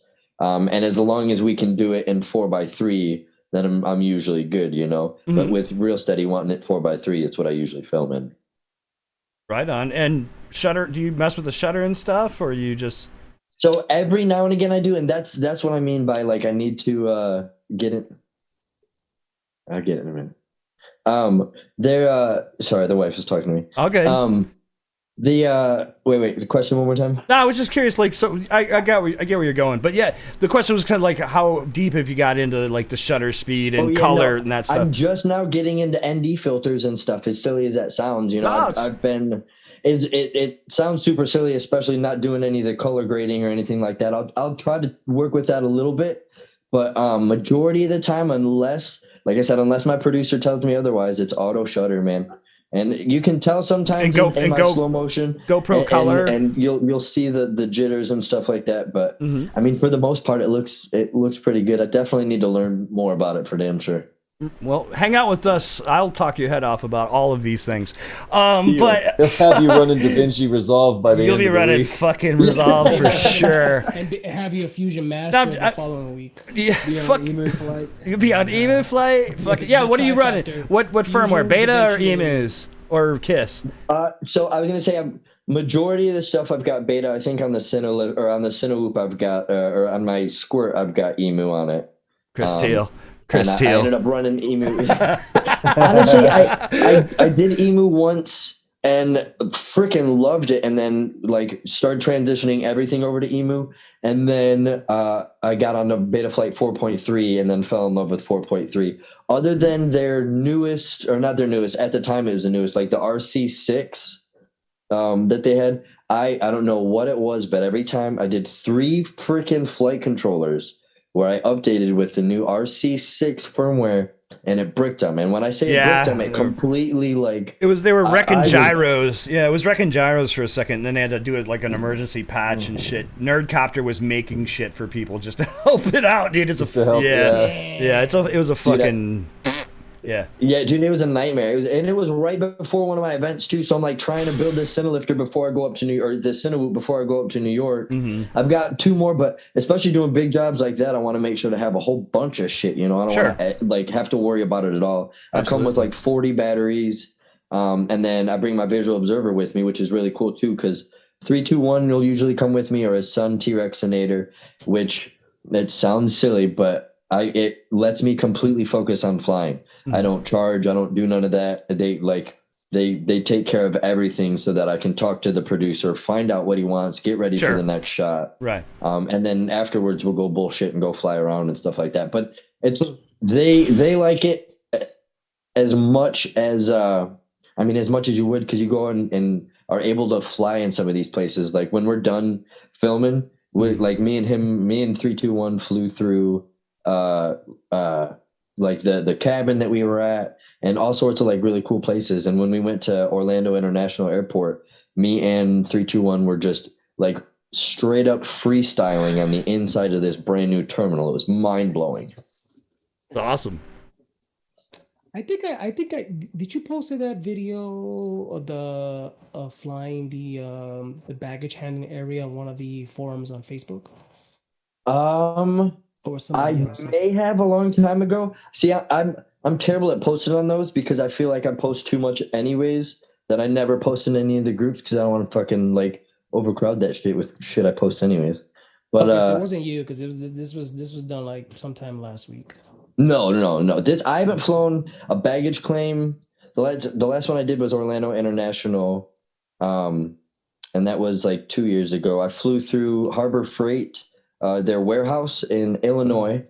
I was flown out there to fly through the warehouse. They were like building it and all that stuff. It was really cool, dude. They had these like 3 robot trays, and they were like going back and forth from each other, crisscrossing. So while like flying down it, I'm chasing one tray, and I know I got a tray on top of me and a tray on bottom of me, to where if I go too far up either way, I'm getting smacked by a tray. Dude, I got absolutely amazing. I did a concert in a baggage claim. Dude. in the Bahamas at the American airline, when it was actually in the terminal, and which was the baggage claim was basically right there. But it was, dude, yes, we did a fucking concert wicked, dude. in a goddamn baggage claim in the Bahamas. You got your monitors and all that stuff chilling there. I wish to God. So back then I didn't. Quads weren't even a thing. Like I'm just like, goddamn. I wish I would have had a fucking quad. I was flying helicopters.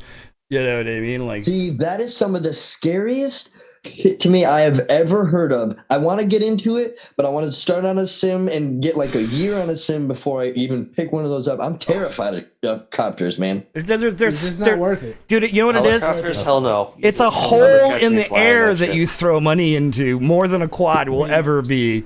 Like, it is, it's like a black hole. I've seen and heard about some absolutely horrific horror stories of like there's some losing some limbs and I don't want none of that, dude. Yeah, the kid decapitation. The kid. There's a pretty good sim that you can download on Steam that will let you fly one. There are definitely. Yeah. There's a bunch of helis and sims and shit now, but I mean, price wise, $100 per prop. Yeah, like, it's gonna turn me off. In the time that I played the sim, I probably would have spent $50,000-$60,000 from crashes. Easy. So you, Swift Duck, you fly helis too? No, God, no, I'll never fly that shit. I appreciate it. I appreciate it. Dude, I have mad respect for it. That is mind blowing. But like, if somebody tells me they're bringing out a helicopter, I'm watching from inside of my car. The only way you'll get me to fly one is if I'm like in the middle of a field, in a plexiglass fucking bubble that's fucking surrounded and clear, and then there's FPV on it. Dude, you don't fuck with those things. Like I've flown hot choppers, and I definitely treat them like it's like a live grenade. You just gotta be away from it, keep away from it, and fucking far away. I don't get in my car, but like I'd stand well back. I'm not. You never know. I mean, even when it's I know how fast quads are, but I've just seen some of those choppers move faster than I can run, scary. And I can like cover my arms with and try not to get hit in the face with a drone.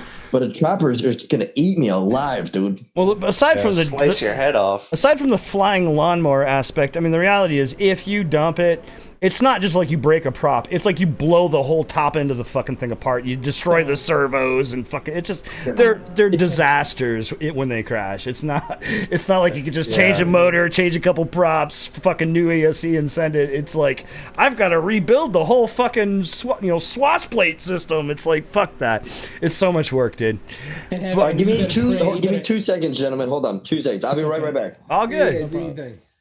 Forevermore. Yeah, I don't even like shit, dude. Like, give me I'll fly a real helicopter with risk of fucking dying. Yeah, crashing that before I want to fly a fucking RC. I don't even have the desire to fly planes just because of the expense of the crash, let alone a wing is styrofoam, so a wing, sure, I'll send that shit, but Not a plane, man. Screw Yeah, but a that. plane's still cheaper depending on the model, though. But helicopters, like Chad was mentioning, bro, Yeah. it's expensive. If you think about it, $100 per prop, and you need 2 of those, right? That's like, to show you how dive in. That's not even the frame and the setup.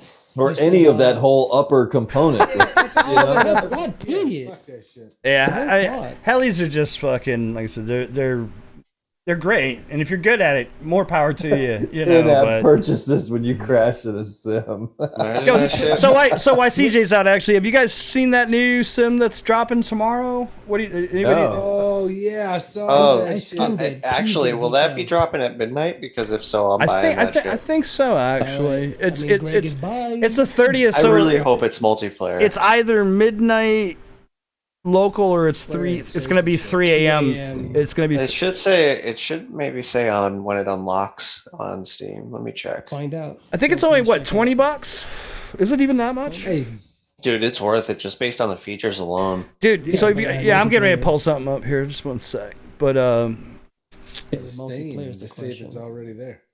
Well, at least the beauty of it, though, you got 30 days to try it out. If you don't like it, return it. I think it's gonna be. Awesome. I noticed they. Sorry, they didn't answer you, did they? I saw your comment. They didn't answer you about multiplayer, did they? No, they didn't answer anybody that asked that question. Bastards. That's what they want. So that tells me no. Yeah, So that's- so here I'm gonna bring it up so you guys can. Well, this is some of their video here. It might be a little Bad time. grainy, but this is some footy from that. It's single player. Well, Steam doesn't know yeah. yet, so I wouldn't trust that. Oh, graphic look fucking dope.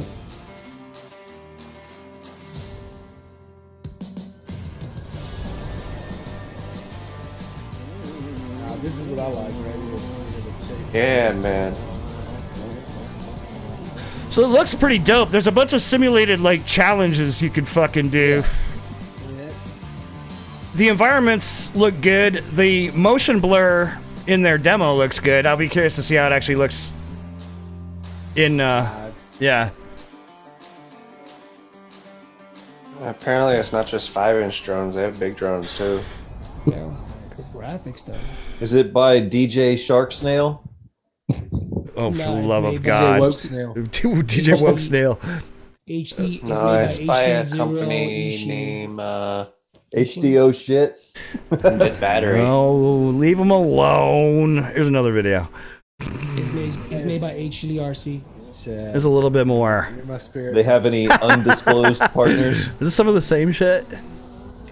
Undead Battery. Yes, your mom. No, my dog just I think crap himself. Oh. All right, I'm good. I'm good. no. I'm back. I just got to get back home before the streetlights get on. So, anyways, this is the Tri-P drone simulator on Steam. It comes out tomorrow. It's by a developer called Undead Battery, and yeah, so Steam is still learning about this game, so we don't have any definitive info, but I would expect single player to start for sure. Maybe we'll get surprised. 321 showed me this the other day, and I like drooled everywhere. I'm so excited for it. How much is it? You said what? How much is it, Greg? Do you know? I'm not. I don't say. think I'm logged in. No, I'm not logged in. Okay. Yeah. Yeah, no, it doesn't say. Okay, it doesn't say. I think they had here. Let me see if I can find it really quick. That link I dropped in our chat. Maybe it's in that. That was from Facebook. It might say in there. I don't know. Anyways, what do you guys think? I mean, I think it looks like awesome. I said, Actually. I love the Pass. idea that you can chase people with wingsuits. That's pretty dope. I've been flying for 5 years. I love freestyle, but right now my heart's set on getting a pretty shot.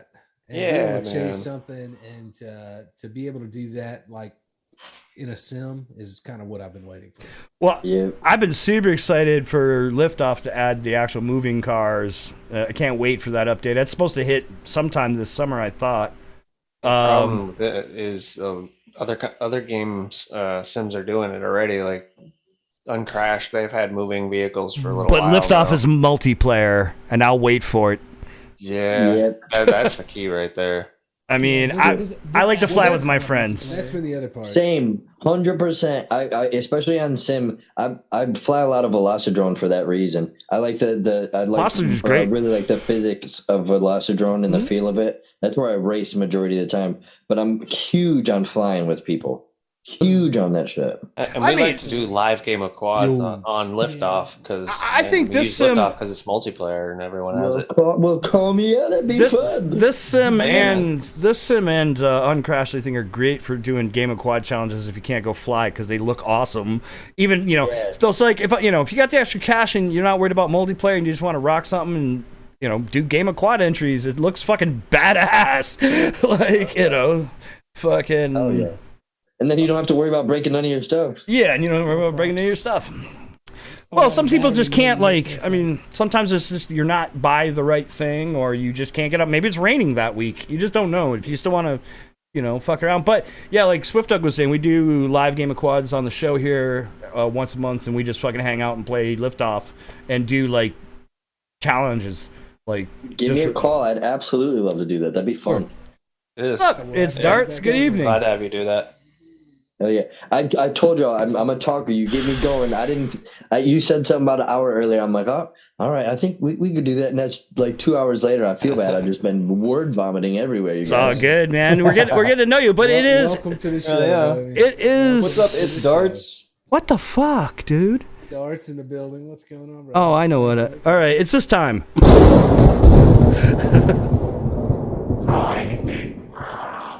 Thunder round. Lightning, thunder round, lightning and thunder. All right, so we've got a couple quick Soccer doo-doo barefoot. we got a couple quick questions for CJ. They're mostly yes or no or short answers. Here we go. Question number 1: True X or Smushed X?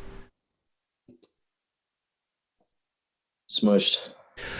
Spanish moss or kicking the nuts? Kicking the fucking nuts. Spoken like a true Florida mountaineer. Pinch thumb or hybrid? Wait, what was that? Pinch thumb or hybrid? What would be a hybrid where you're kind of? You're kind of thumbs on it, but you're pinching with the forefinger. You doing this? Your thumbs, but you kind of rest a finger on it. it. Then I'm a pincher. Then I'm an actual pincher. Oh, he's an actual pincher. All right, tune in Tokyo. What is your signature dance move? Looking like a fool. I can't dance for shit, guys. What is your spirit animal?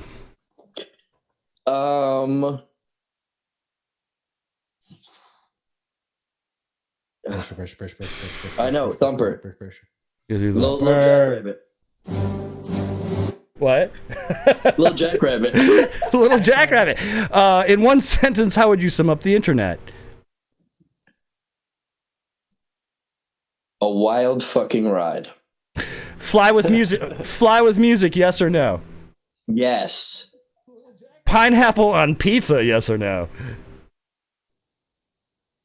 Am I going to get shunned for answering this question? That's what I want to know. Because I split the crowd last week by eating pineapple pizza, so you're all good. So what's you brought out the chunkless, man. I don't know if I can answer this now. Definitely, dude. I'm a pineapple guy. Amen. Hell yeah. Brother. Boom. All right. Boom. Pineapple on pizza. You guys from Florida. Pax. I don't want pizza. Pax top or bottom? Top.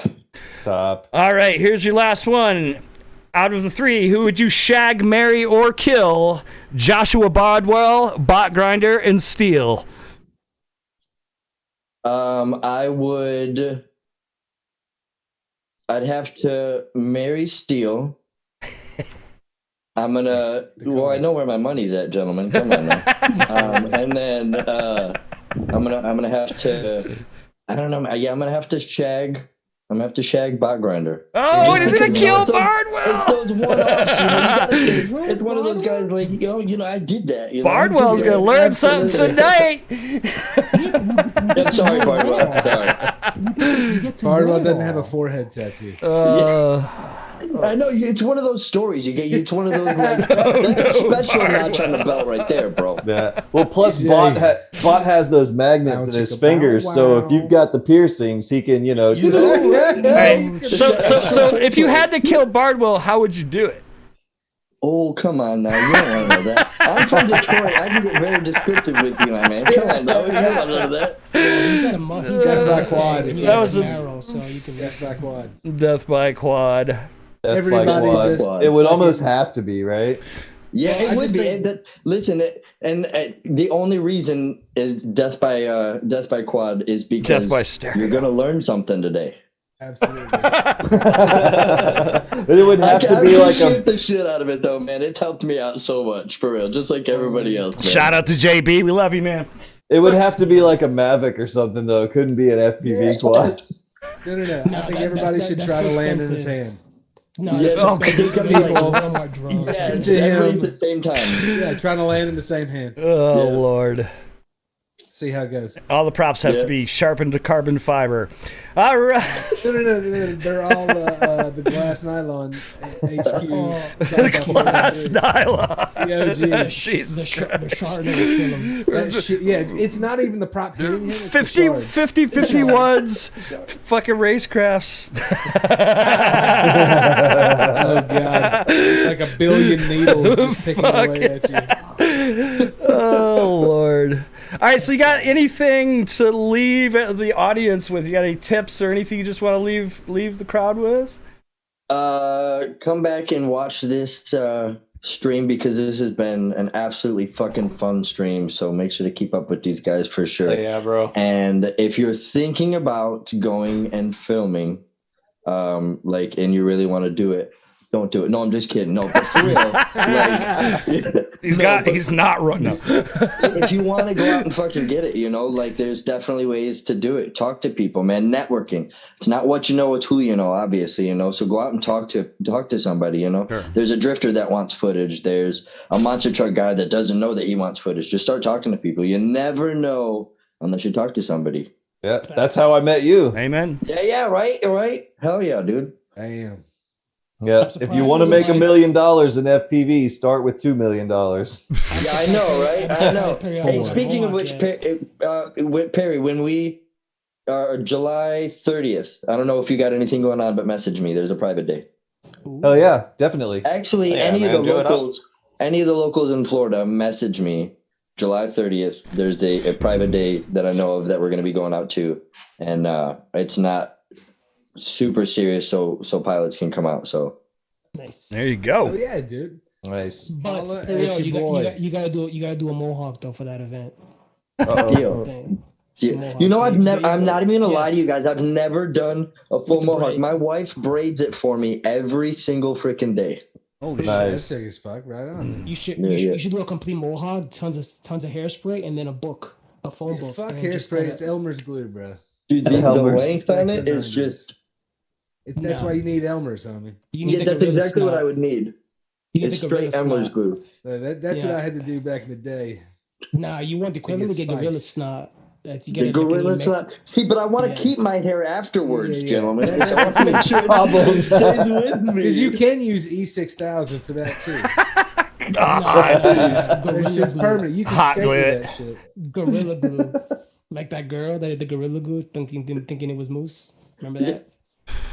Yeah, I do remember that. Or shit. something about Mary when I'm gonna get out of here. It was mad fun. I'm gonna go Right on, brother. take care of the wife and shit. Thank you let for me know joining about us, Game man. Quad Word. and all that stuff. I Well, hop definitely in- want to get in on that. you're in the And I you're hope to in come the back and Discord. join the, I know you're in the Discord, so if you gotta keep your ear on the ground in the Discord because we do announce it in there for sure. Deal. Too. I got you, brother, man. Y'all Yeah, take it and easy. I this week's appreciate was everything. postponed until Take it next easy, man. week. Thank you So for coming, man.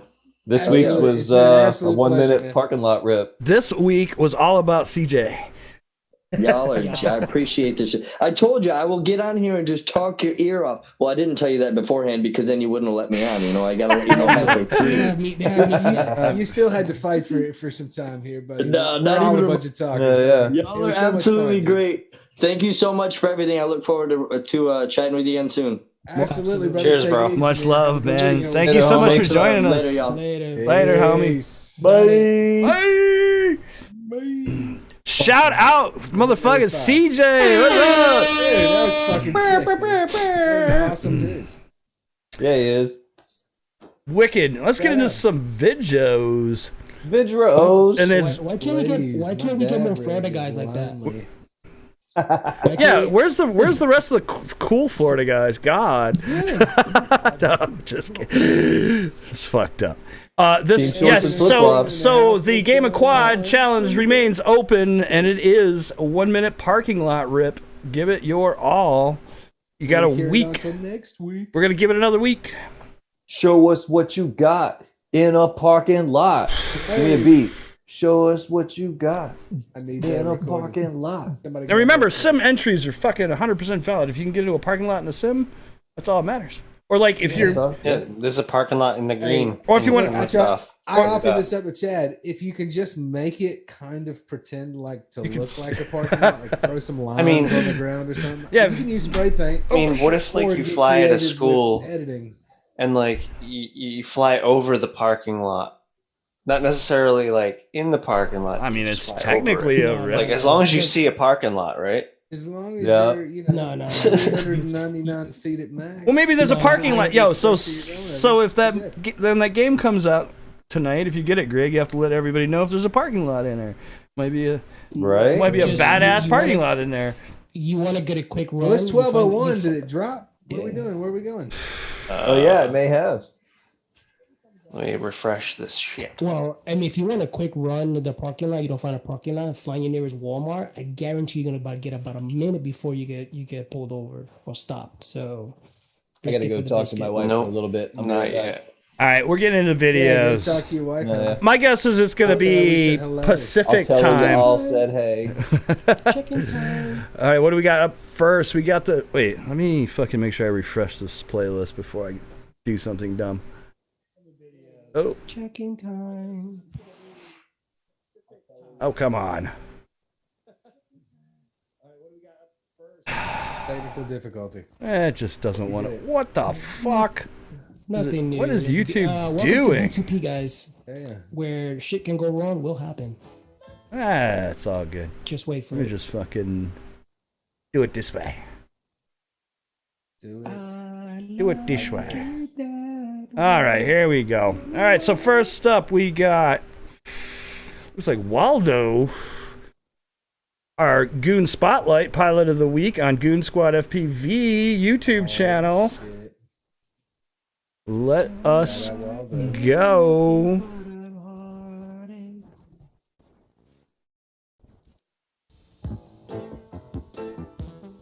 All right, take it easy, Forevermore.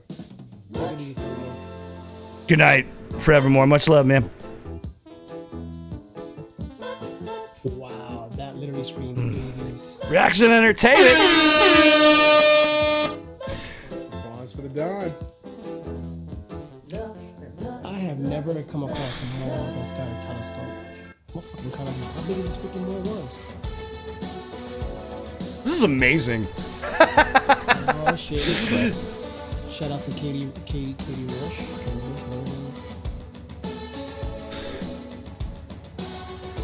Leave it to Waldo. Is this the mall from Stranger Things? It looks like that totally. Am I gonna get a fucking copyright strike for this song? Yeah, no. God TikTok damn is it! all over the place. Oh yeah, Keep talking, it's just they apparently they're taking it off or taking TikTok off, or I heard they're trying to take TikTok off. They have been ever since. I know forever. I don't. Yeah. I mean, It's just because it was a Chinese created app. Yeah, but that's like every other like post on IG is a song. It's like it's a little overdone. yeah. Well, CJ, brother, such a good time. That was so much fun. So natural. Yes. Welcome anytime. Thanks, CJ, bro. Appreciate it. If you're ever in Atlanta, hit me up. If you're back in New York, let us know. Nice. And Dab Time brought to you by Natty Blunts.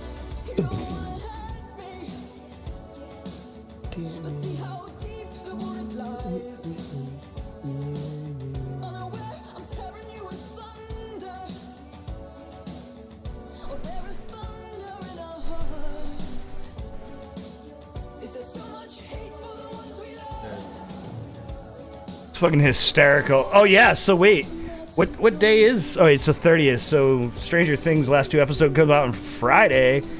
I know what I'll be staying up tomorrow night and watching. Well, maybe I'll spend tomorrow trying to catch up. You better. You guys need to talk on Monday. That and you got to catch up on Umbrella. He watched Kenobi, right? Well, yeah, I did, but apparently there was another one. You haven't seen the end? I What the I haven't fuck? seen the end yet. God, you're I haven't had a chance, dude, to sit down and watch without like my kids wanting to watch some shit or like you got to do something and I got to stop. Tell them little shits to sit down and watch Kenobi. I wish it worked like that, but for me, it doesn't. Maybe it's just tell them it's Disney Plus for crying out loud. Bro, well, my problem is I'm trying to quit leaning on technology. Because it's like, oh, they've been doing that for 8 hours. So why don't you set a projector outside? outside? Set a projector outside in front of the back porch and you run the video anyway. Just saying. So you're outside and you start technology. I mean, I got a TV outside. There you go, even better. That's what we do over here. When my brother throws a barbecue, like just to keep the kids quiet. After a few hours and it's nightfall, we just throw a movie on the projector and a movie. There you go, yeah.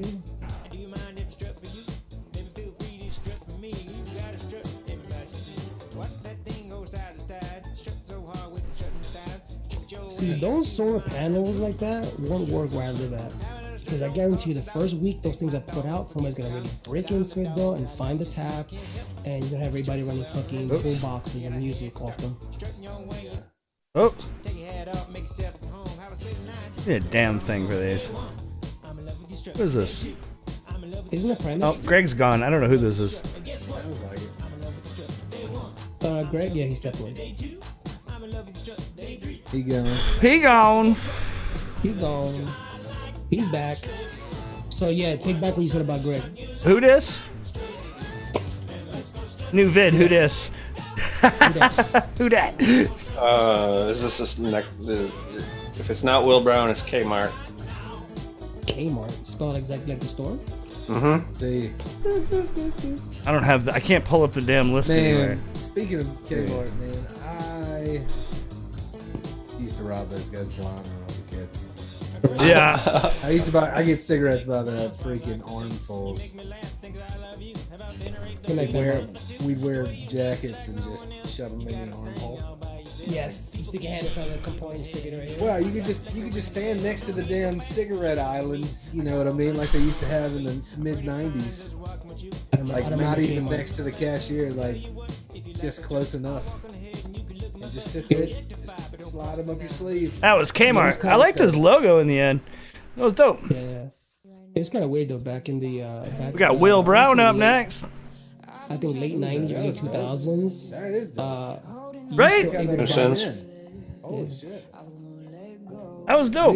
I need to pay you to do something or tell me where that came from. That was dope. Shout out to that guy. Cool animation at the end. Oh, some of that golden hour footy. Shout out Will.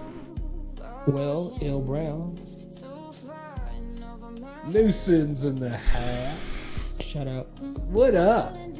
What up? Howdy, howdy.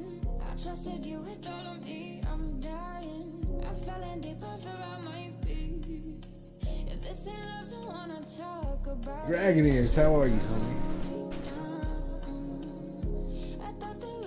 Look at this juicy, smooth guy here.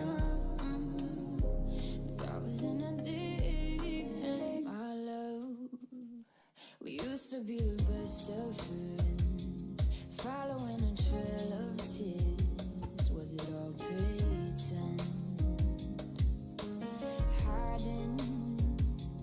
Hiding from the truth I know. Yeah. The writings that are on the wall. Just to see what it feels like. What? Hashtag just the tip. Just the tip.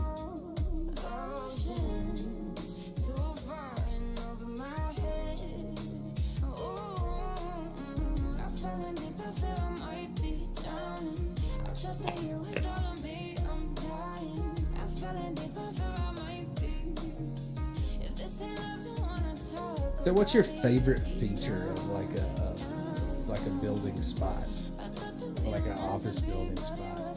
Structures like this, because it's just totally Something about a catwalk. Catwalks, yeah, I love catwalks. Yeah, so much catwalks fun. are good. Split S and Maddie. I mean, there's one spot a little further up north than me. It's actually a Japanese high school, and they got stuff like they got like a under bridge garage, which is like it's one of those elevated, kind of like those elevated buildings. I'm dying to probably the whole entire building. It's the whole building's like 5 stories, it's not that tall. But I tested range testing, and I can definitely get back there and just power up the whole entire building for shits and giggles. Like a building like this, just power up the whole fucking thing. So I might take a day to go and do that. Oh yeah. I've been there a few times. The only thing is that it's a Sunday spot. It's not a Saturday spot because these kids that go to school 6 days a week. So at the 7th day they don't go. So. Oh word. Yeah.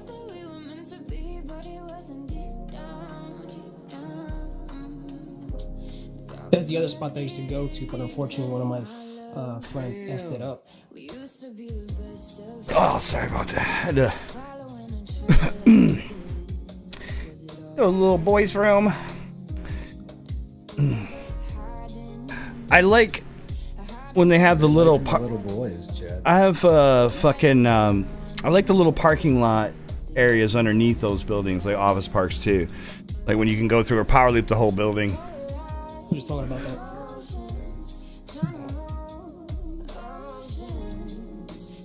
Either those or the type of places where you can actually transition from like one building to another. And you have all the space to work with, and all these, and like one building has particular landscaping and another building has a different landscaping, just like flowing from one building to another. I think that's cool. I flew at an office park like that last summer. Nice. I love this song so much, bro. I just love the movie Interstellar. I watched the movie at least 5-6 times already. Yeah, it's a good movie. Awesome. Yo, so we didn't get to talk about well, I didn't get to rip this week. I've been ripping vicariously through John Solo, though. I'm trying to help him tune out a quad on EMU. We're trying just kind of a new approach on EMU for me anyways. I'm just trying a couple little tweaks to my approach, and hopefully it works out. We'll see. Hopefully we'll get some results towards maybe the end of the weekend or so. I don't know. We'll see when he flies the bando if his tune is good. If not, then we'll bitch to you next week. I'm actually really interested because if it all works the way I'm expecting, that's how I'm gonna approach my tri-blade tune for the 10-inch. But thankfully, we've already kind of at least potentially started to solve one of the issues. He was having some throbbles, and so far he hasn't seen any throbbles in what we're doing. So we will kind of tweak it from here. But I about tuning issues. I talked about it a little bit last week as far as like just approaching about just with using PID Toolbox about getting your gains kind of figured out, especially your P gain. Basically what I did was I looked at what stock was. If you're in a situation where you already have like a kind of a basic tune where you don't have any bounce back, or like it's kind of all right, like it's good, but you want to make it better, that's a great baseline to start from, and that's how I would base your numbers. But with this situation, since I was like, let's just start from stock and build it from there, because I just kind of wanted to see how it was all going to play out, honestly, and what features of EMU I need to turn off before we start this shit and stuff like that. Just, talking to Quick Flash a little bit, things of that nature. But anyways, bottom line is once you get either starting stock or if you have like a basic tune, you don't have any bounce back and you're happy, basically, you can just play with your gains, keep things in relationship and play with the gains on P and D specifically. And log that shit. Well, there's a methodology to the whole thing. I'm basically, once I get a baseline number, I will build a set of numbers that are basically 10% ish, and it will maintain the relationship of P and D in the ratio that it is in, but it's basically a 10% difference up and down, and you basically start low. Even though you might have had something decent, you start low and you log it all the way up. And in PID Toolbox, you can open all the logs at the same time and you can compare all the graphs. So you can look at the latency of the gain and you can pick a good latency number independently. Obviously, you can look at roll and be like, okay, P at fucking 45 is giving me the best latency, and any more than that doesn't really help, or it gets worse. And then you can look at roll and you can say, okay, P at 60 was where it was really good, and anything more started getting weird or whatever. But get a baseline on your gains, and then you start doing your balancing. So you pick your numbers, and then you start taking your Ds, and you basically run them. You look at it, and does it look over dampened, or is it whatever? It's usually never going to be over dampened, and you just start running your D term up in relation to that, so you can start getting the balance. And you can be graphing the whole time, and you're literally doing 15-second flights. Just flick, flick, flick, flick, flick, flick, flick, 15 seconds, land. Change your numbers, flick, flick, flick, flick, flick, flick, rinse, repeat, get a bunch of graphs, load them in PID Toolbox. It fucking shows you exactly what you need to see to start intelligently picking these numbers. Yeah. The whole time you're doing this, I leave my I term down at like 20, so it's not completely like squirrely, but it's not affecting the rest of the tune. Once you get your balance, then you can actually, maybe you'll try that balance gained up a little bit, because usually once you get a quad in balance, you're going to lose certain oscillations and other things that you can potentially push your gain together a little more. You know what I mean? And then you run eyes up and you graph it. But it shows promise. That's all I can say. Is like we were, Nerdcopter and I were looking at graphs today, and it definitely shows promise, and it's eye-opening to some degree. So it's kind of cool. I'm excited about that. That is awesome. Yeah. I'll be anxious to see what your results come to. Well, we're tuning John's Cinewhoop, which is always notoriously squirrely, especially on yaw. It's going to be interesting, but what kind of Cinewhoop? I'd have to look at his notes. I don't remember off the top of my head. It's got 1507, 3100 KVs on it, I can tell you that much. I think HQ's... John Solo? What's the rig? John's in the... I love this. John was in chat. I don't know if he still is. I don't remember what the... I don't know what the frame was. I can't remember. It is. Jason think of that movie. One more stuff. Drone code? Oh, it's a slam squirt, yeah. On 4S.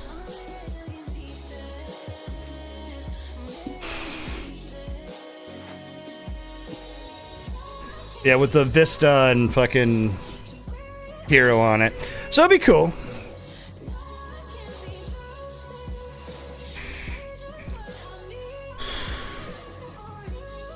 This is uncrashed, right?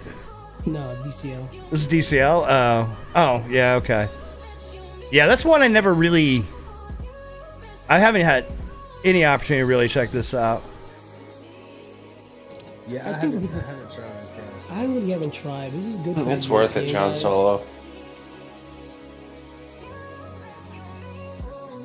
I mean, this is like not for the European guys, because these tracks are more European spec.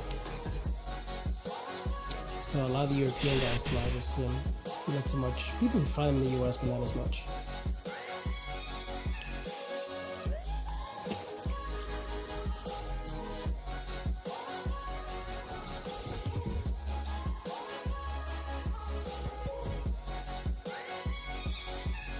Red X. Good shit.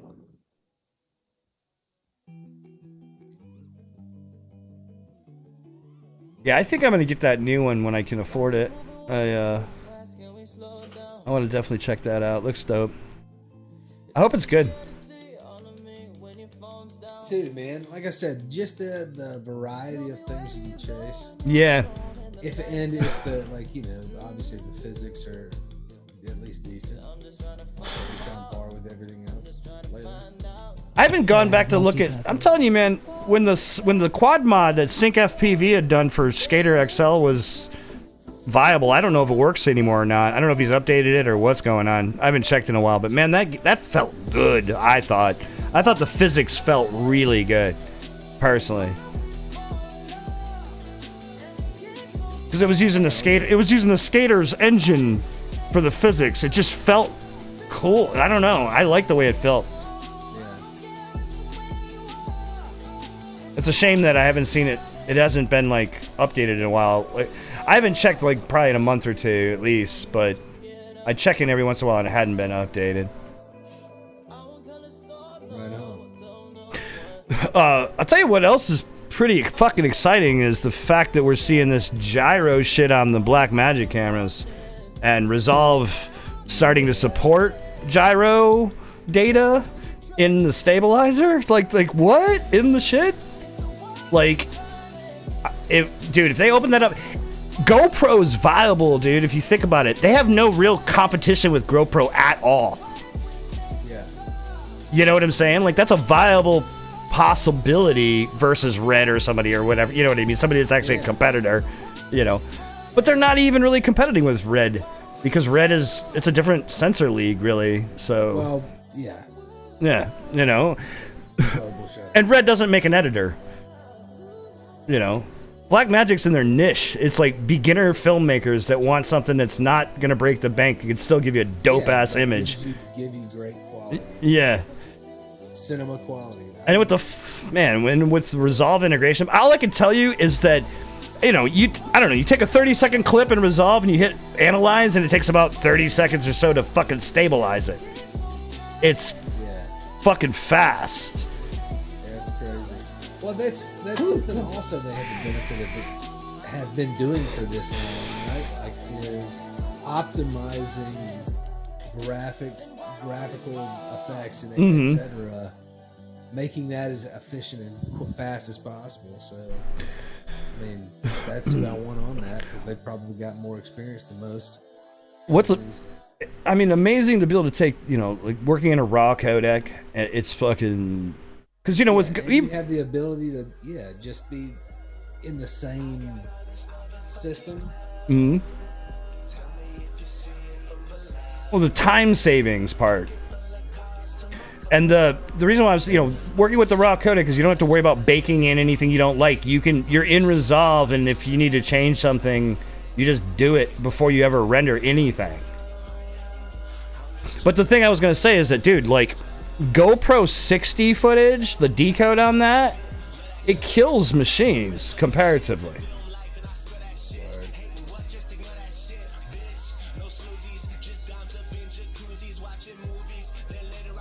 See, a spot like this is kind of cool. Has everything, has little awnings, got a little bridge thing there, trees, there's no parking lot.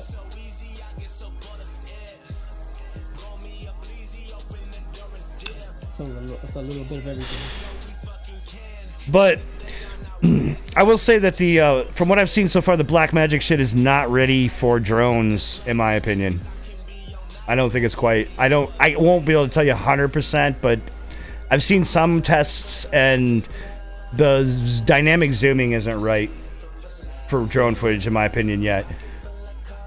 But the good news is since Blackmagic has opened up the gyro data on the codec, if we can just extract that shit out, you could use GyroFlow to fucking stabilize your footage in Resolve with the plugin, which is pretty fucking dope.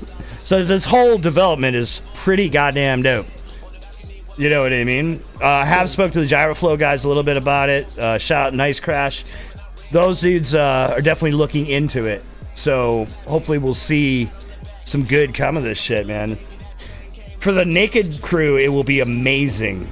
Like, it will be fucking amazing if they can get it really going. Dude, I saw this video yesterday, man. This is such a sick looking spot. Yeah, it is. It reminds me of the top of Hanover and fucking Liftoff. Oh, and that gap through the thing over the roof, that's so sick. I would have so much fun here. It has a little bit of everything, I say. Trees. Yeah, the spot literally has everything. Yeah, I like spots like this. Were those Florida mountains in the background? No, that's the mountain hilltops of Nevada. Yes.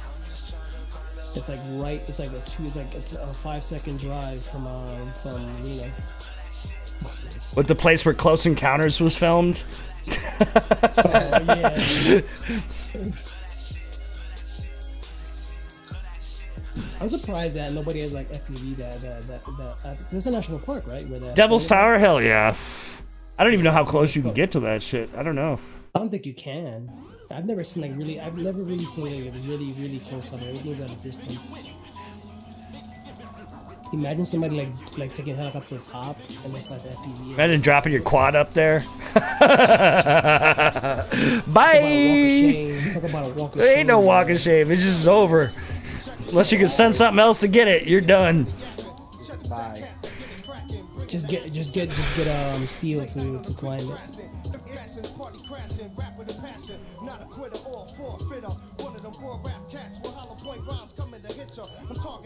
But this Pagoose feels has a New York vibe going into this somewhere.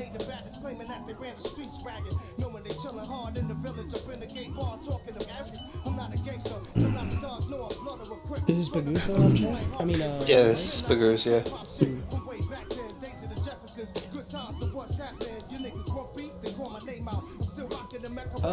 Yeah, they're rabbit gators. They got gators with fur. Mountain gators. Yeah. Mountain gators. Gotta watch out for them fuckers. Yeah, the snow-covered mountain gators. Right. Those are the worst. No, you know what the worst? The mountain lion in Florida. There we go. They're the worst. They're coked up on meth, and They're coked. They're up on coked up on meth. I mean that I bet that shit was pink. that was accurate. That was really accurate. I'm not gonna lie. That was no lie detected. Yeah, that pink shit. Stay away. Yo, That's when they started doing their resource hugging you were talking about. our public service announcement is stay away from the pink blow because it's not blow at all. So that's our public service announcement. Don't do that shit. I mean, that's the stuff that you wake up to a pig and call her. That's the shit you might not wake up from. That's the shit you don't fuck with. Wake up next to a pig and her name is Daisy. Ouch. That's ketamine. No. That's like No, actually, that's fucking Jack Daniels. What do I say? I mean, wow. Nice. It's like my slogan. You know, you got to go for the team. I said, I'll do her. I mean, nothing a box of Jack Daniels. And, a box of Jack Daniels. You got a Jack Daniels can't fix. You drink whiskey from a box? You can do that? Box They whiskey. make boxes of whiskey? No, Box whiskey? Is that a real thing? That's a dangerous ass game to slap the bag. That is a dangerous. That is fucking game definitely to play. dangerous. Just dude. set that box up on the handrail of the balcony and hook up the hose, man. You're all set. No, you got to get the hat with the whiskey bottle on one side and the Coke on the other side, so you get that rum and Coke at all times.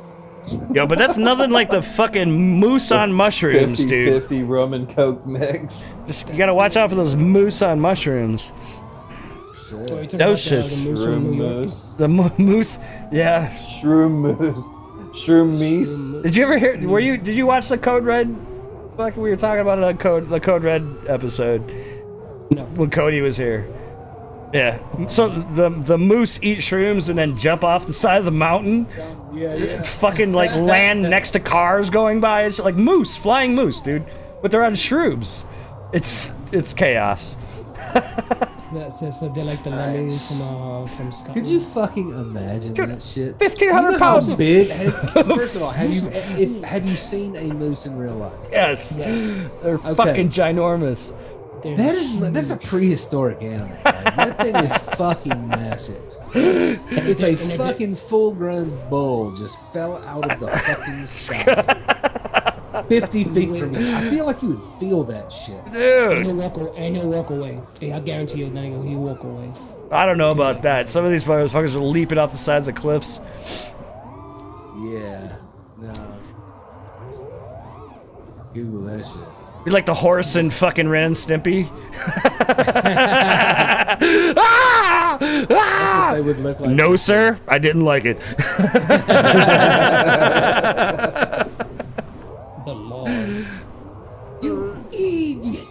I should have trimmed my antlers. The log. I can feel my hair growing.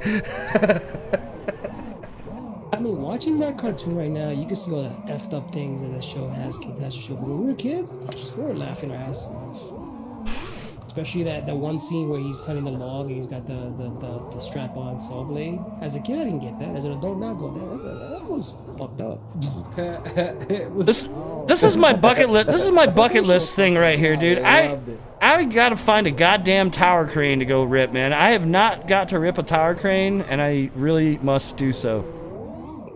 Well, anybody knows about in New York, nobody tell you to fucking move. No.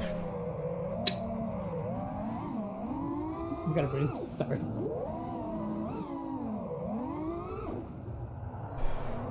I shouldn't talk because I live in New York and I feel under crane myself, so I'm a victim of my own comment. Yeah, right. Have you what's the tallest building you've dove in New York? The one in Queens, the tallest one in Queens when it was still under construction.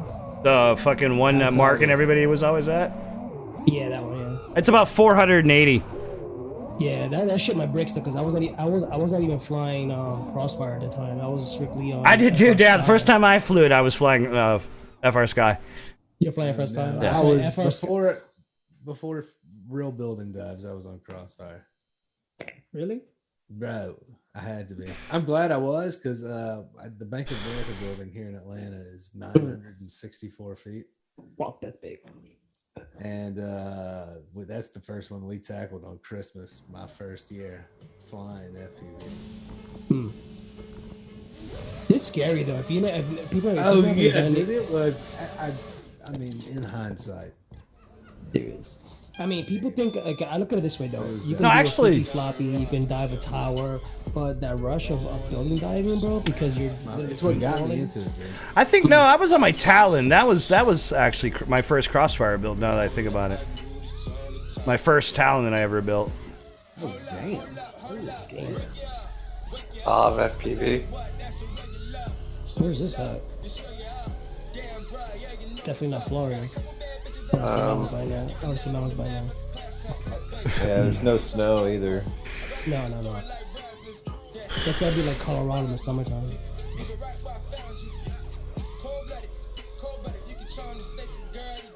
Nah, that's too much sun. I think that's Jersey. Looks like Chicago. The building downtown. That was nice. That was hot. That was TikTok reversal. Oh.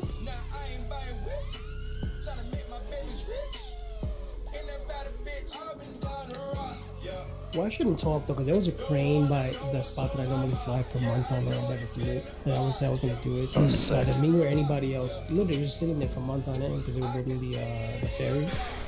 And we've been saying, oh, we're gonna do it. None of us fucking did it. It was literally there it was free fall after 2 p.m. At 2 p.m. these guys used to leave, so it was free fall and we never did it. Now we got the goddamn ferry. Monday I chased it. They have a trolley that takes you from the parking lot to the ferry itself. So lazy ass fucking people that want to walk. And I chased that for a bit, and the driver loves it. They don't bother us. Well, actually, we this is a good note though. We actually got I guess they renewed the permission to be there. So before it used to be from like 2 to dawn. Now they got it from 8 to dawn. To dusk. I'm like, wow, that's pretty good. Good night, Dad. My old man said good night. Good night. Good night. Good night, homie. I can't hear you, but I'm glad he's not walking around without a shirt.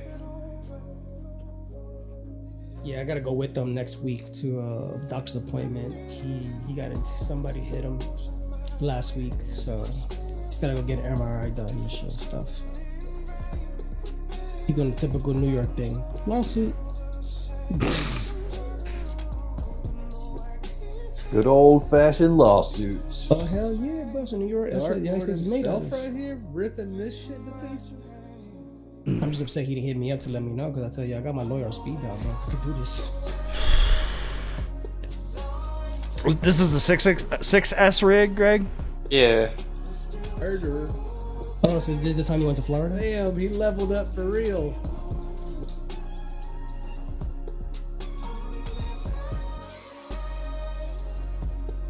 Oh, I didn't tell you guys. We were last Nice. week. I was telling you about the stupid problem I was having with my radio.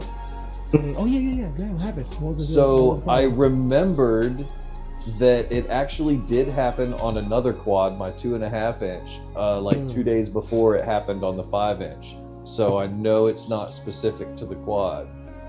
And so I borrowed my buddy's TX16S to bring with me to Virginia this week and just snapped my Crossfire module into it. And I haven't flown my 5 inch with it yet, but I've flown like probably 20 packs through my Tiny Whoop, and it hasn't happened at all yet. So I'm suspecting that Radio. I'm probably going to be fine, you know, when I fly my 5 inch. I may even take it out later tonight, get it in the parking lot across the way here, but Yeah, do it for testing purposes. For science. Make sure that's it. for science, exactly. When it goes yeeting itself into orbit and 4 in the Dude. morning or whatever. It's so funny you said for science. This thing is the ugliest radio I've ever seen. It's like all decked out with like this glitter blue grip tape, and like it's you start it up and it's got some wave file about YouTube some is on science background. Who's something yo, thing. You start it up and it's got where's the echo coming from? Somebody's YouTube is turned open. Yeah, somebody's is open. That's crazy. Yeah, I hear the echoes from after your last statement. But yeah, he's got like some weird wave file from a I don't even know. I think it's from Rick and Morty, but from an episode I haven't seen. Like when it starts up talking about science, this and that, and he took this song. If y'all ever beat the first Portal game, the song at the end of it, where it's like, what does it say? Something like, "This was a success" or something, or "This was a triumph. I'm making a note here of complete success" or something. It's like this girl computer voice singing it. He put that song on a switch on this radio. That's awesome. I guess when he wins a race, he'll flip that switch. It wouldn't be as bad as me when I had my QX7. I actually had a complete DJ set. So you flip a switch, you got like an hour set on one switch. The only thing that sucked about it is every time you disarm it starts from scratch. Oh yeah. I had it as a gimmick to show people you can actually do these things. So like on mine, like my particular radio right now has the Portal 2 soundboard built into it though, but everything else is customizable. You know, so I got a, like I said, Demon Slayer theme, so that doesn't exist. So I actually had to make the audios and all that, and the wallpapers and all the switches and all that jazz. My Tyrannus has Chewbacca as a low battery alarm. Yeah. Which is the most insane shit ever, because every time you start, half the time when you punch out, fucking you'll sag and your low battery will go off, and Chewbacca's like, "Rah!" Yeah, maybe this is like a whole Portal sound pack. I'm not sure. I never actually played the game, so I couldn't tell you. I had to Google that song to find out what the hell it was. I never actually played the game.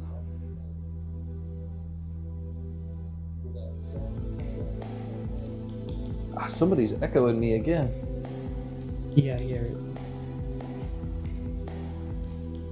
it. Who's this, Greg? This is Murders.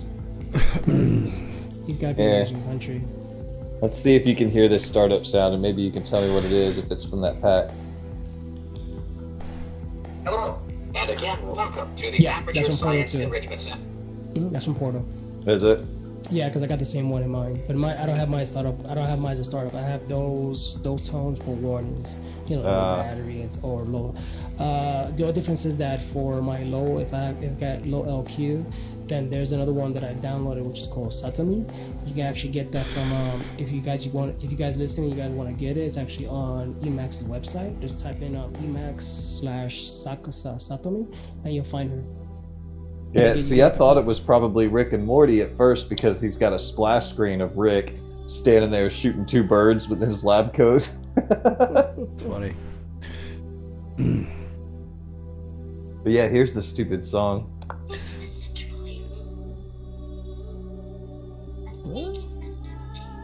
Yeah, that's Porto. Yeah.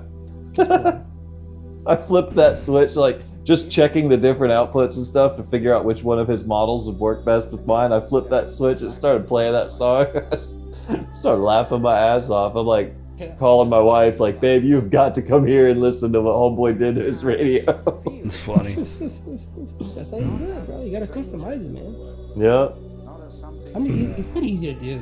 It's either making your files or find the files. Yeah, I made one for mine for the startup that's Billy Madison. Oh, when he's doing the contest at the end, and it's not him, but it's the judge, when he says, what you've just said is the most insanely idiotic thing I have ever heard. Oh, the judge. Yeah. At no point in your incoherent, rambling, whatever he said, yeah. Was it Billy Madison that I was from? Was it? Yeah. I don't remember that. That was from the movie. And I remember that. I remember actually seeing. Well, no, you sure it wasn't from My Cousin Vinny? Because I think My Cousin. No, Vinny that was Billy Madison. He was doing the contest against his brother to see who was going to inherit their dad's fortune and the company. Yeah, who was going to take over the dad's company. And so yeah, that was the judge. I could have sworn that was because they did a similar scene in My Cousin Vinny. I actually want to like rip out the scene where she says my biological clock is ticking. That part where Miss Thomas says that. I want to just take that and use it as a sample. Hell yeah. Yeah. I love that fucking movie. I must have watched that movie 1,000 times. The funny thing about it, when I first saw that movie, I was actually on a trip down to Puerto Rico. And back then, they didn't really have like dubbed or subtitles, so you pretty much had to watch it as it was. It's like, I guess I must have been the only English speaker on the plane, because I was dying laughing. People were laughing at me because, they didn't understand what the fuck they were saying, but they were laughing at me for me laughing my ass off on the plane. I couldn't stop. I was laughing like really loud. I didn't care. It was just that hilarious to me. This has been the Tech and Perry Nerd Hour of B2P. Yeah. Follow us next week when we teach you how to cook a Oreo cookie with peanut Bando butter water. and bananas and Bando water. Bando water soup. I like turtles. Speaking of soup, there's a turtle. Turtle. Turtle. Am I not turtle enough for the turtle club? Dude, do any of y'all else do this? I know I do it, and at least one other person that I know does it, because they showed it to me, and I showed it to Solo when he was down here. But if you crash or disarm or whatever and you're in the grass, you turtle mode out to flip over. If the grass is pretty tall, do you stay in turtle mode and go ahead and spin up all 4 props to cut the grass down before Usually you take off? Yeah. I at least try to. Yeah, okay. Actually, I don't. I actually just flip it real hard to get out of it and just keep on going. The most terrifying thing I could imagine is trying to turtle mode a 10-inch. No, it wouldn't. It wouldn't spool up fast enough. It'd probably just blow up. But if you were already sitting upright and you were spinning them props backwards to cut the grass, I bet you'd mow the friggin' lawn. If I was running fucking the OG, never mind. There was some props that used to explode all the time, even in tall grass on the big rig, which was mind-numbingly fucking annoying. HQs. Yeah, what were those old? They were like some polycarbonate something, or what were those old props made out of? Oh, the PC props, the glass nylons. Yeah, the glass nylons. Yeah, that's what Artie was talking about earlier. Yeah. I have a set. Artie's trying to get it from me. I was like, I'm not giving those things up. Just thinking about them, they probably blew up in my bag. I was gonna say, you look at them wrong and they shatter, don't they? I mean, when I actually was the first props that I had when I first started flying. I bought it because I didn't know any better, and Rotor Riot was the one that selling it, and actually Steve and these guys were using it. I was like, fuck it, go for it. And I could explain to me why back then I didn't know these things were so fragile. I just thought that I sucked flying, and then as I got better with flying, I realized those props are notorious for blowing up. Hola Romaso FPV. But they fly so good though. If you like the V1Ss, the PC props, the glass nylons pretty much they fly identical. Just the V1Ss were more. What's up, Romama? Masu? Romasu. Romasu? Romasu? Robotosu? Robitussin. Sorry, brother. If you're new here, we like to butcher people's names. Oh my god. Just ask Benoit. Benoit. X1 solo. Robitussin, take us all back 10 years, 20 years.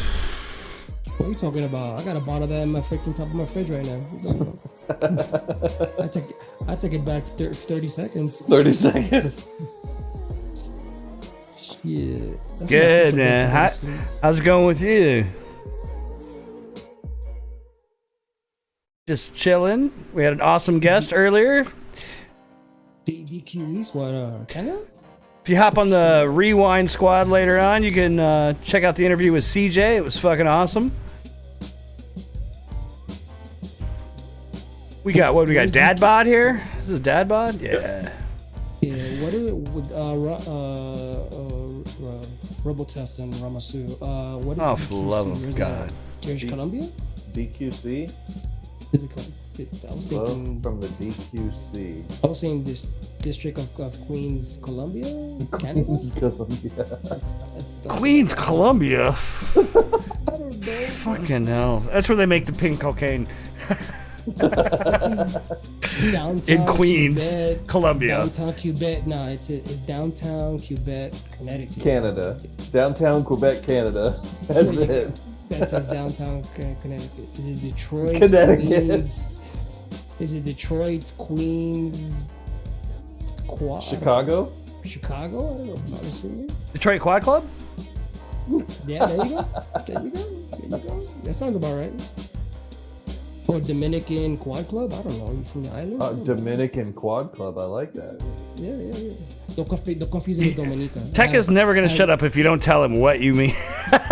Well, he said he has to hit this mall this summer. So where is this mall? It's in this is located in Oshkosh Bakosh. It's near Waldo. It's the near Mighty Waldo, Ball. Darts. You'd have to hit up Waldo. Pretty sure he knows. He could show you the way. You're out in Wisconsin, right on. Oh, he's in Wisconsin. Okay. Or are you talking about or is he talking about the mall? Still trying to find out what DQC The mall. stands for. Yeah. The mall is out in Wisconsin, yes. Out near Waldo. Waldo. Yeah, Dad Bod and those guys went up to hang and rip it. Nice. I know Waldo was excited about that. All right, I'm Googling it. Where is DQC? Well, I could tell you like Dubai somewhere. Data Quality Campaign. Data Quality Center. No. Data Quality DQC, Center. Kansas State Department of Education. No. Dairy Queen locations. What the hell is DQC? I mean, You guys thinking, bro. Dairy Queen corporate. That's got to be it. That's gotta be it. He's Yeah. working tonight. Definitely. He's Bro. up at Dairy Queen corporate. Definitely, bro. Can I get like a cookie splash, something like that? Yeah. Something like that, with a burger. and it could be fries? Drag Queen Central. That would be San Francisco or the West Coast. Detroit Quad Club. That's what I thought. But I just wanted to make sure. Drag Okay, so Queen Central. Detroit Quad Crew, guys. Yeah. Gotcha. So Detroit. Drag Queen Central. Drag Queen Central. Got it. All right. We know it now. One and the same. Yeah, pretty much. That would be on the west side of Synonymous. the Yeah. village. Okay, now I can be quiet for the rest of the night, which is like 10 minutes. Thank God. Fuck off. Yeah, it was Cam and them are out that way as well. They're near Waldo. Who you calling Waldo, bro? I get offensive to sort that. Just kidding.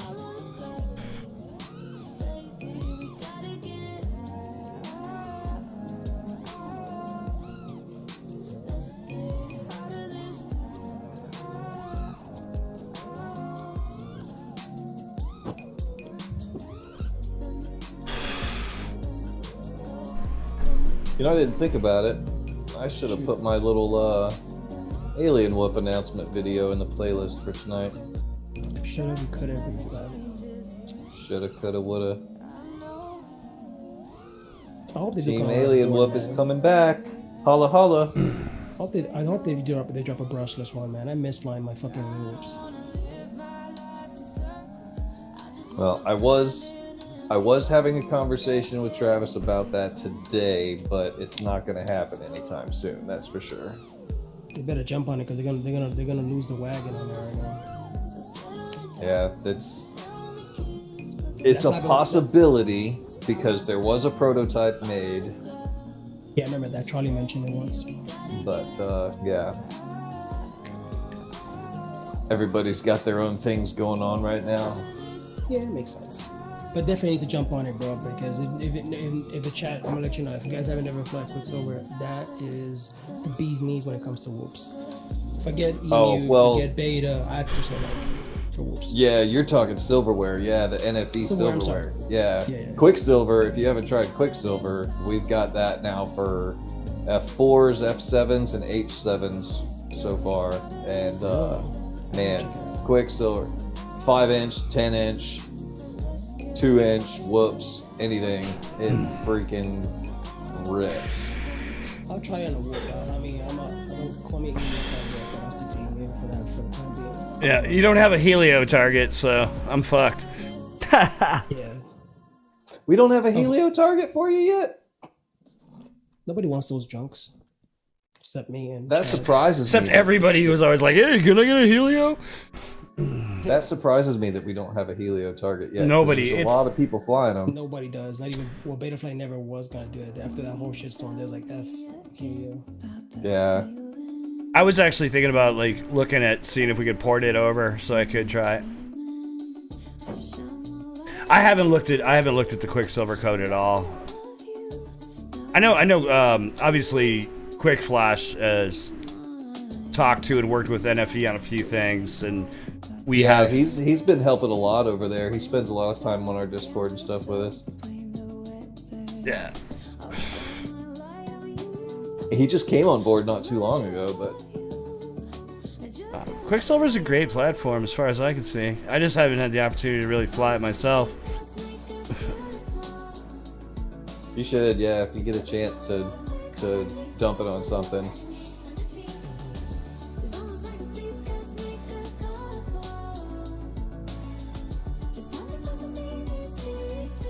There's a couple of things that I miss, like we don't have a pre-arm aux mode, but it's being done because a lot of us have requested it. Yeah, that's definitely a must for safety. Yeah, that's you a must. can always on do the it big on the rigs. radio on your OpenTX, but yeah, I pointed out to the guys, a lot of people still run like old Spectrum radios and can't program that shit. So, or a lot of people just don't know enough about OpenTX, or it scares them and they don't want to go in there and try to program something and break something. Nah, you can't mess it up. Can't break anything, but you can definitely. I've got a mix that's fucked up. It used to work, but I don't know what happened. I gotta fix it. I have it intimidates the people's logic switching. That throws people off with the whole freaking positives and negatives. I have a cheater quad with 2 cameras on it. Like when I flip to the back camera, the pitch and roll it's pitch and roll reverse. Yeah. Yes, because the roll and the yaw switches, but your pitch is. No, pitch and roll reverse. Yaw does not switch. Yeah, yaw would still be the same. Yeah. That's gotta be kind of scary. Flipping It's awesome actually when it works. It's like, wow, this is actually cool. You can spin the quad around backwards and then flip the switch like while you're doing it, and then all of a sudden it's like you just kind of have to throw yourself in a flat spin and flip the switch and fucking catch it. It's like how does that complete seamlessly though? It's actually amazing. It's not bad actually. It's pretty dope. No, it's not as bad as it seems. It's a little unnerving depending on the time it takes your camera to reacquire, like the sync and all that, but it doesn't take long. But I use oh gosh, what's that guy's name? I use a I think it's Bix switcher. It's a little tiny fucking switcher that you stick on a UART, and it's like fucking almost seamless. It's pretty awesome, but it's still a little unnerving. Like,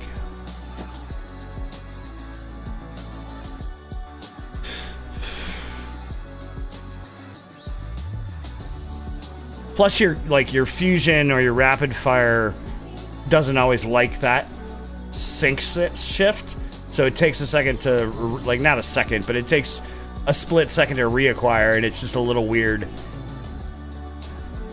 for sure. Can be done.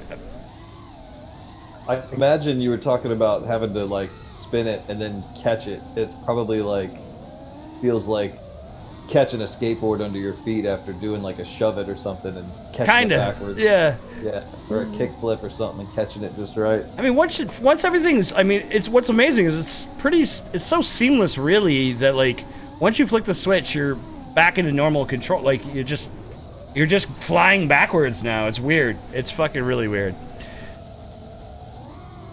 I highly recommend you try one if you haven't. It's a interesting setup. I have it set up on a Cinewoop. It's fucking pretty nuts. Yeah, I remember that. I just never got around to it because when that came out, I wasn't that good at all periods. So I was like, oh, that's what I shot. That's what I have the 360 camera on when I did the Yoda 360 video thing with Yoda in the park. That was that quad. That was the cheater Cinewoop.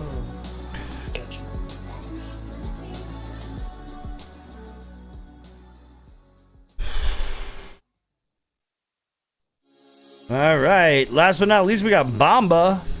That's it. I'm out. Bye.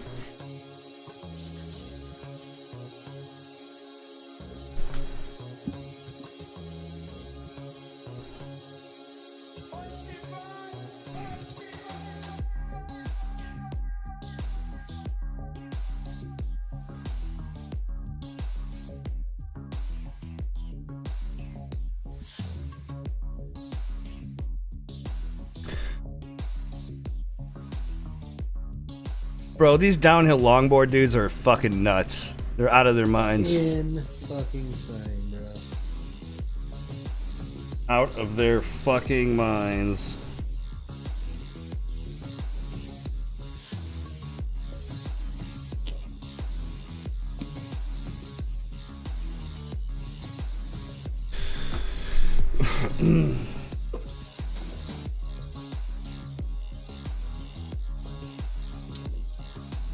Yeah, you gotta have some balls for that.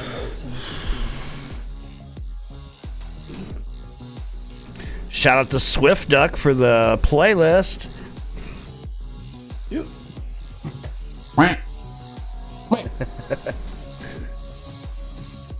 this is ballsy, man. I used to do it on skates, and that was scary enough.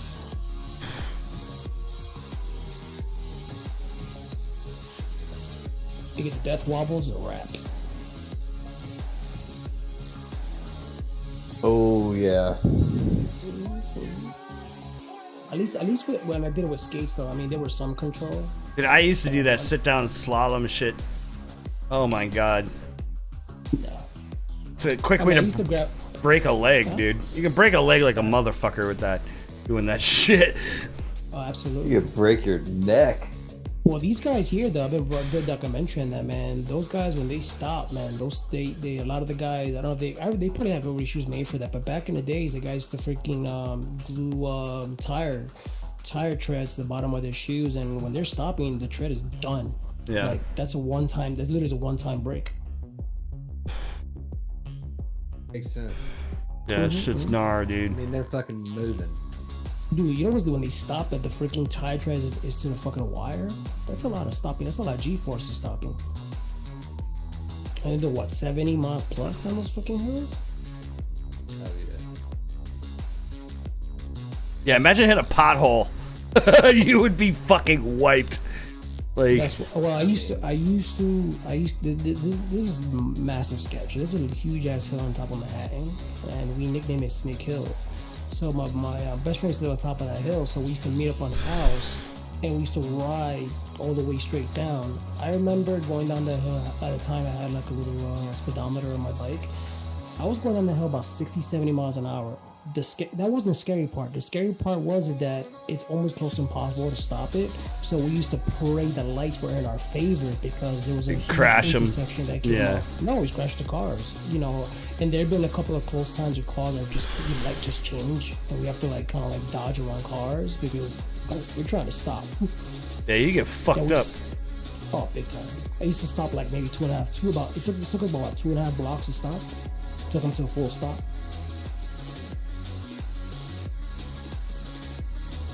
So look at the disc brakes on the gloves for the slides. And then him trying to slow down, right? To get a death wobble is a wrap.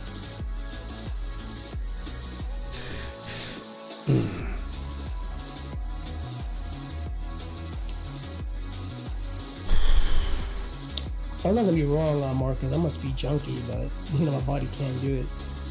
It's like I used to do like downhill mountain biking. Try to slow down a bike going at fucking 50 miles an hour plus through rocks. Quick way to charge your boosted board. Absolutely. Get on that cruise. You start at 90, end up on the bottom of the hill at 100. So you'll be overcharging. Yeah, 180% charge.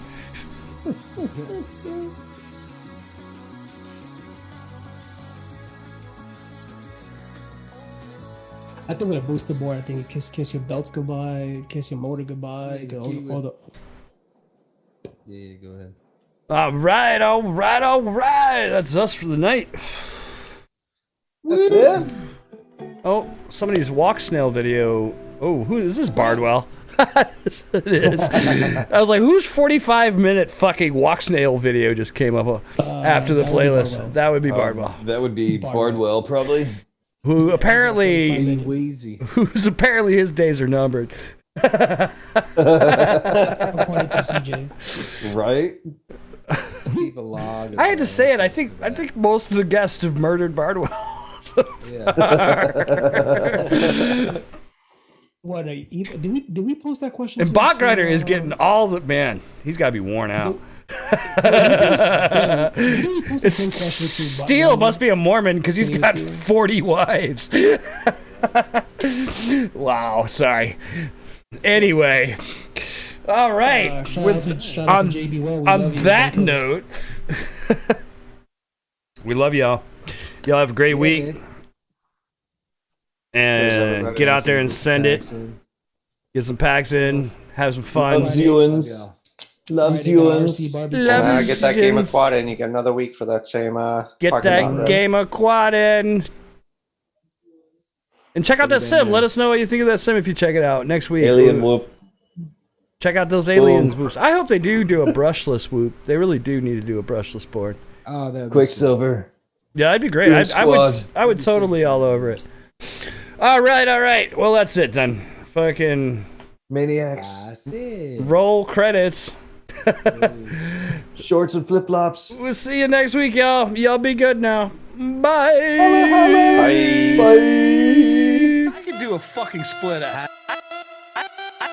I could do a fucking split a Done a million times. I could do a fucking split a You pop out, and then roll, then that is split a fucking split a I could do a fucking split a You pop out, and then roll. I mean, pop it. You roll. I don't buy and into then whatever you go in to the shit. Powerly, blind, powerly, blind,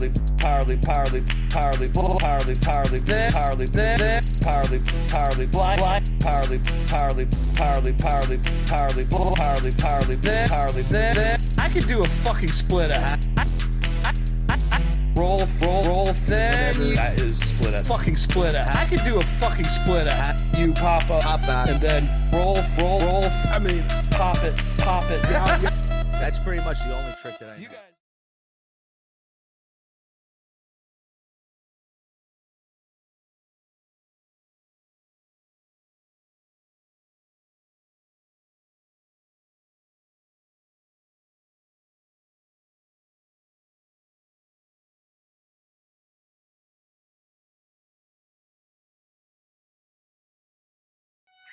Sword of omens, give me sight beyond sight.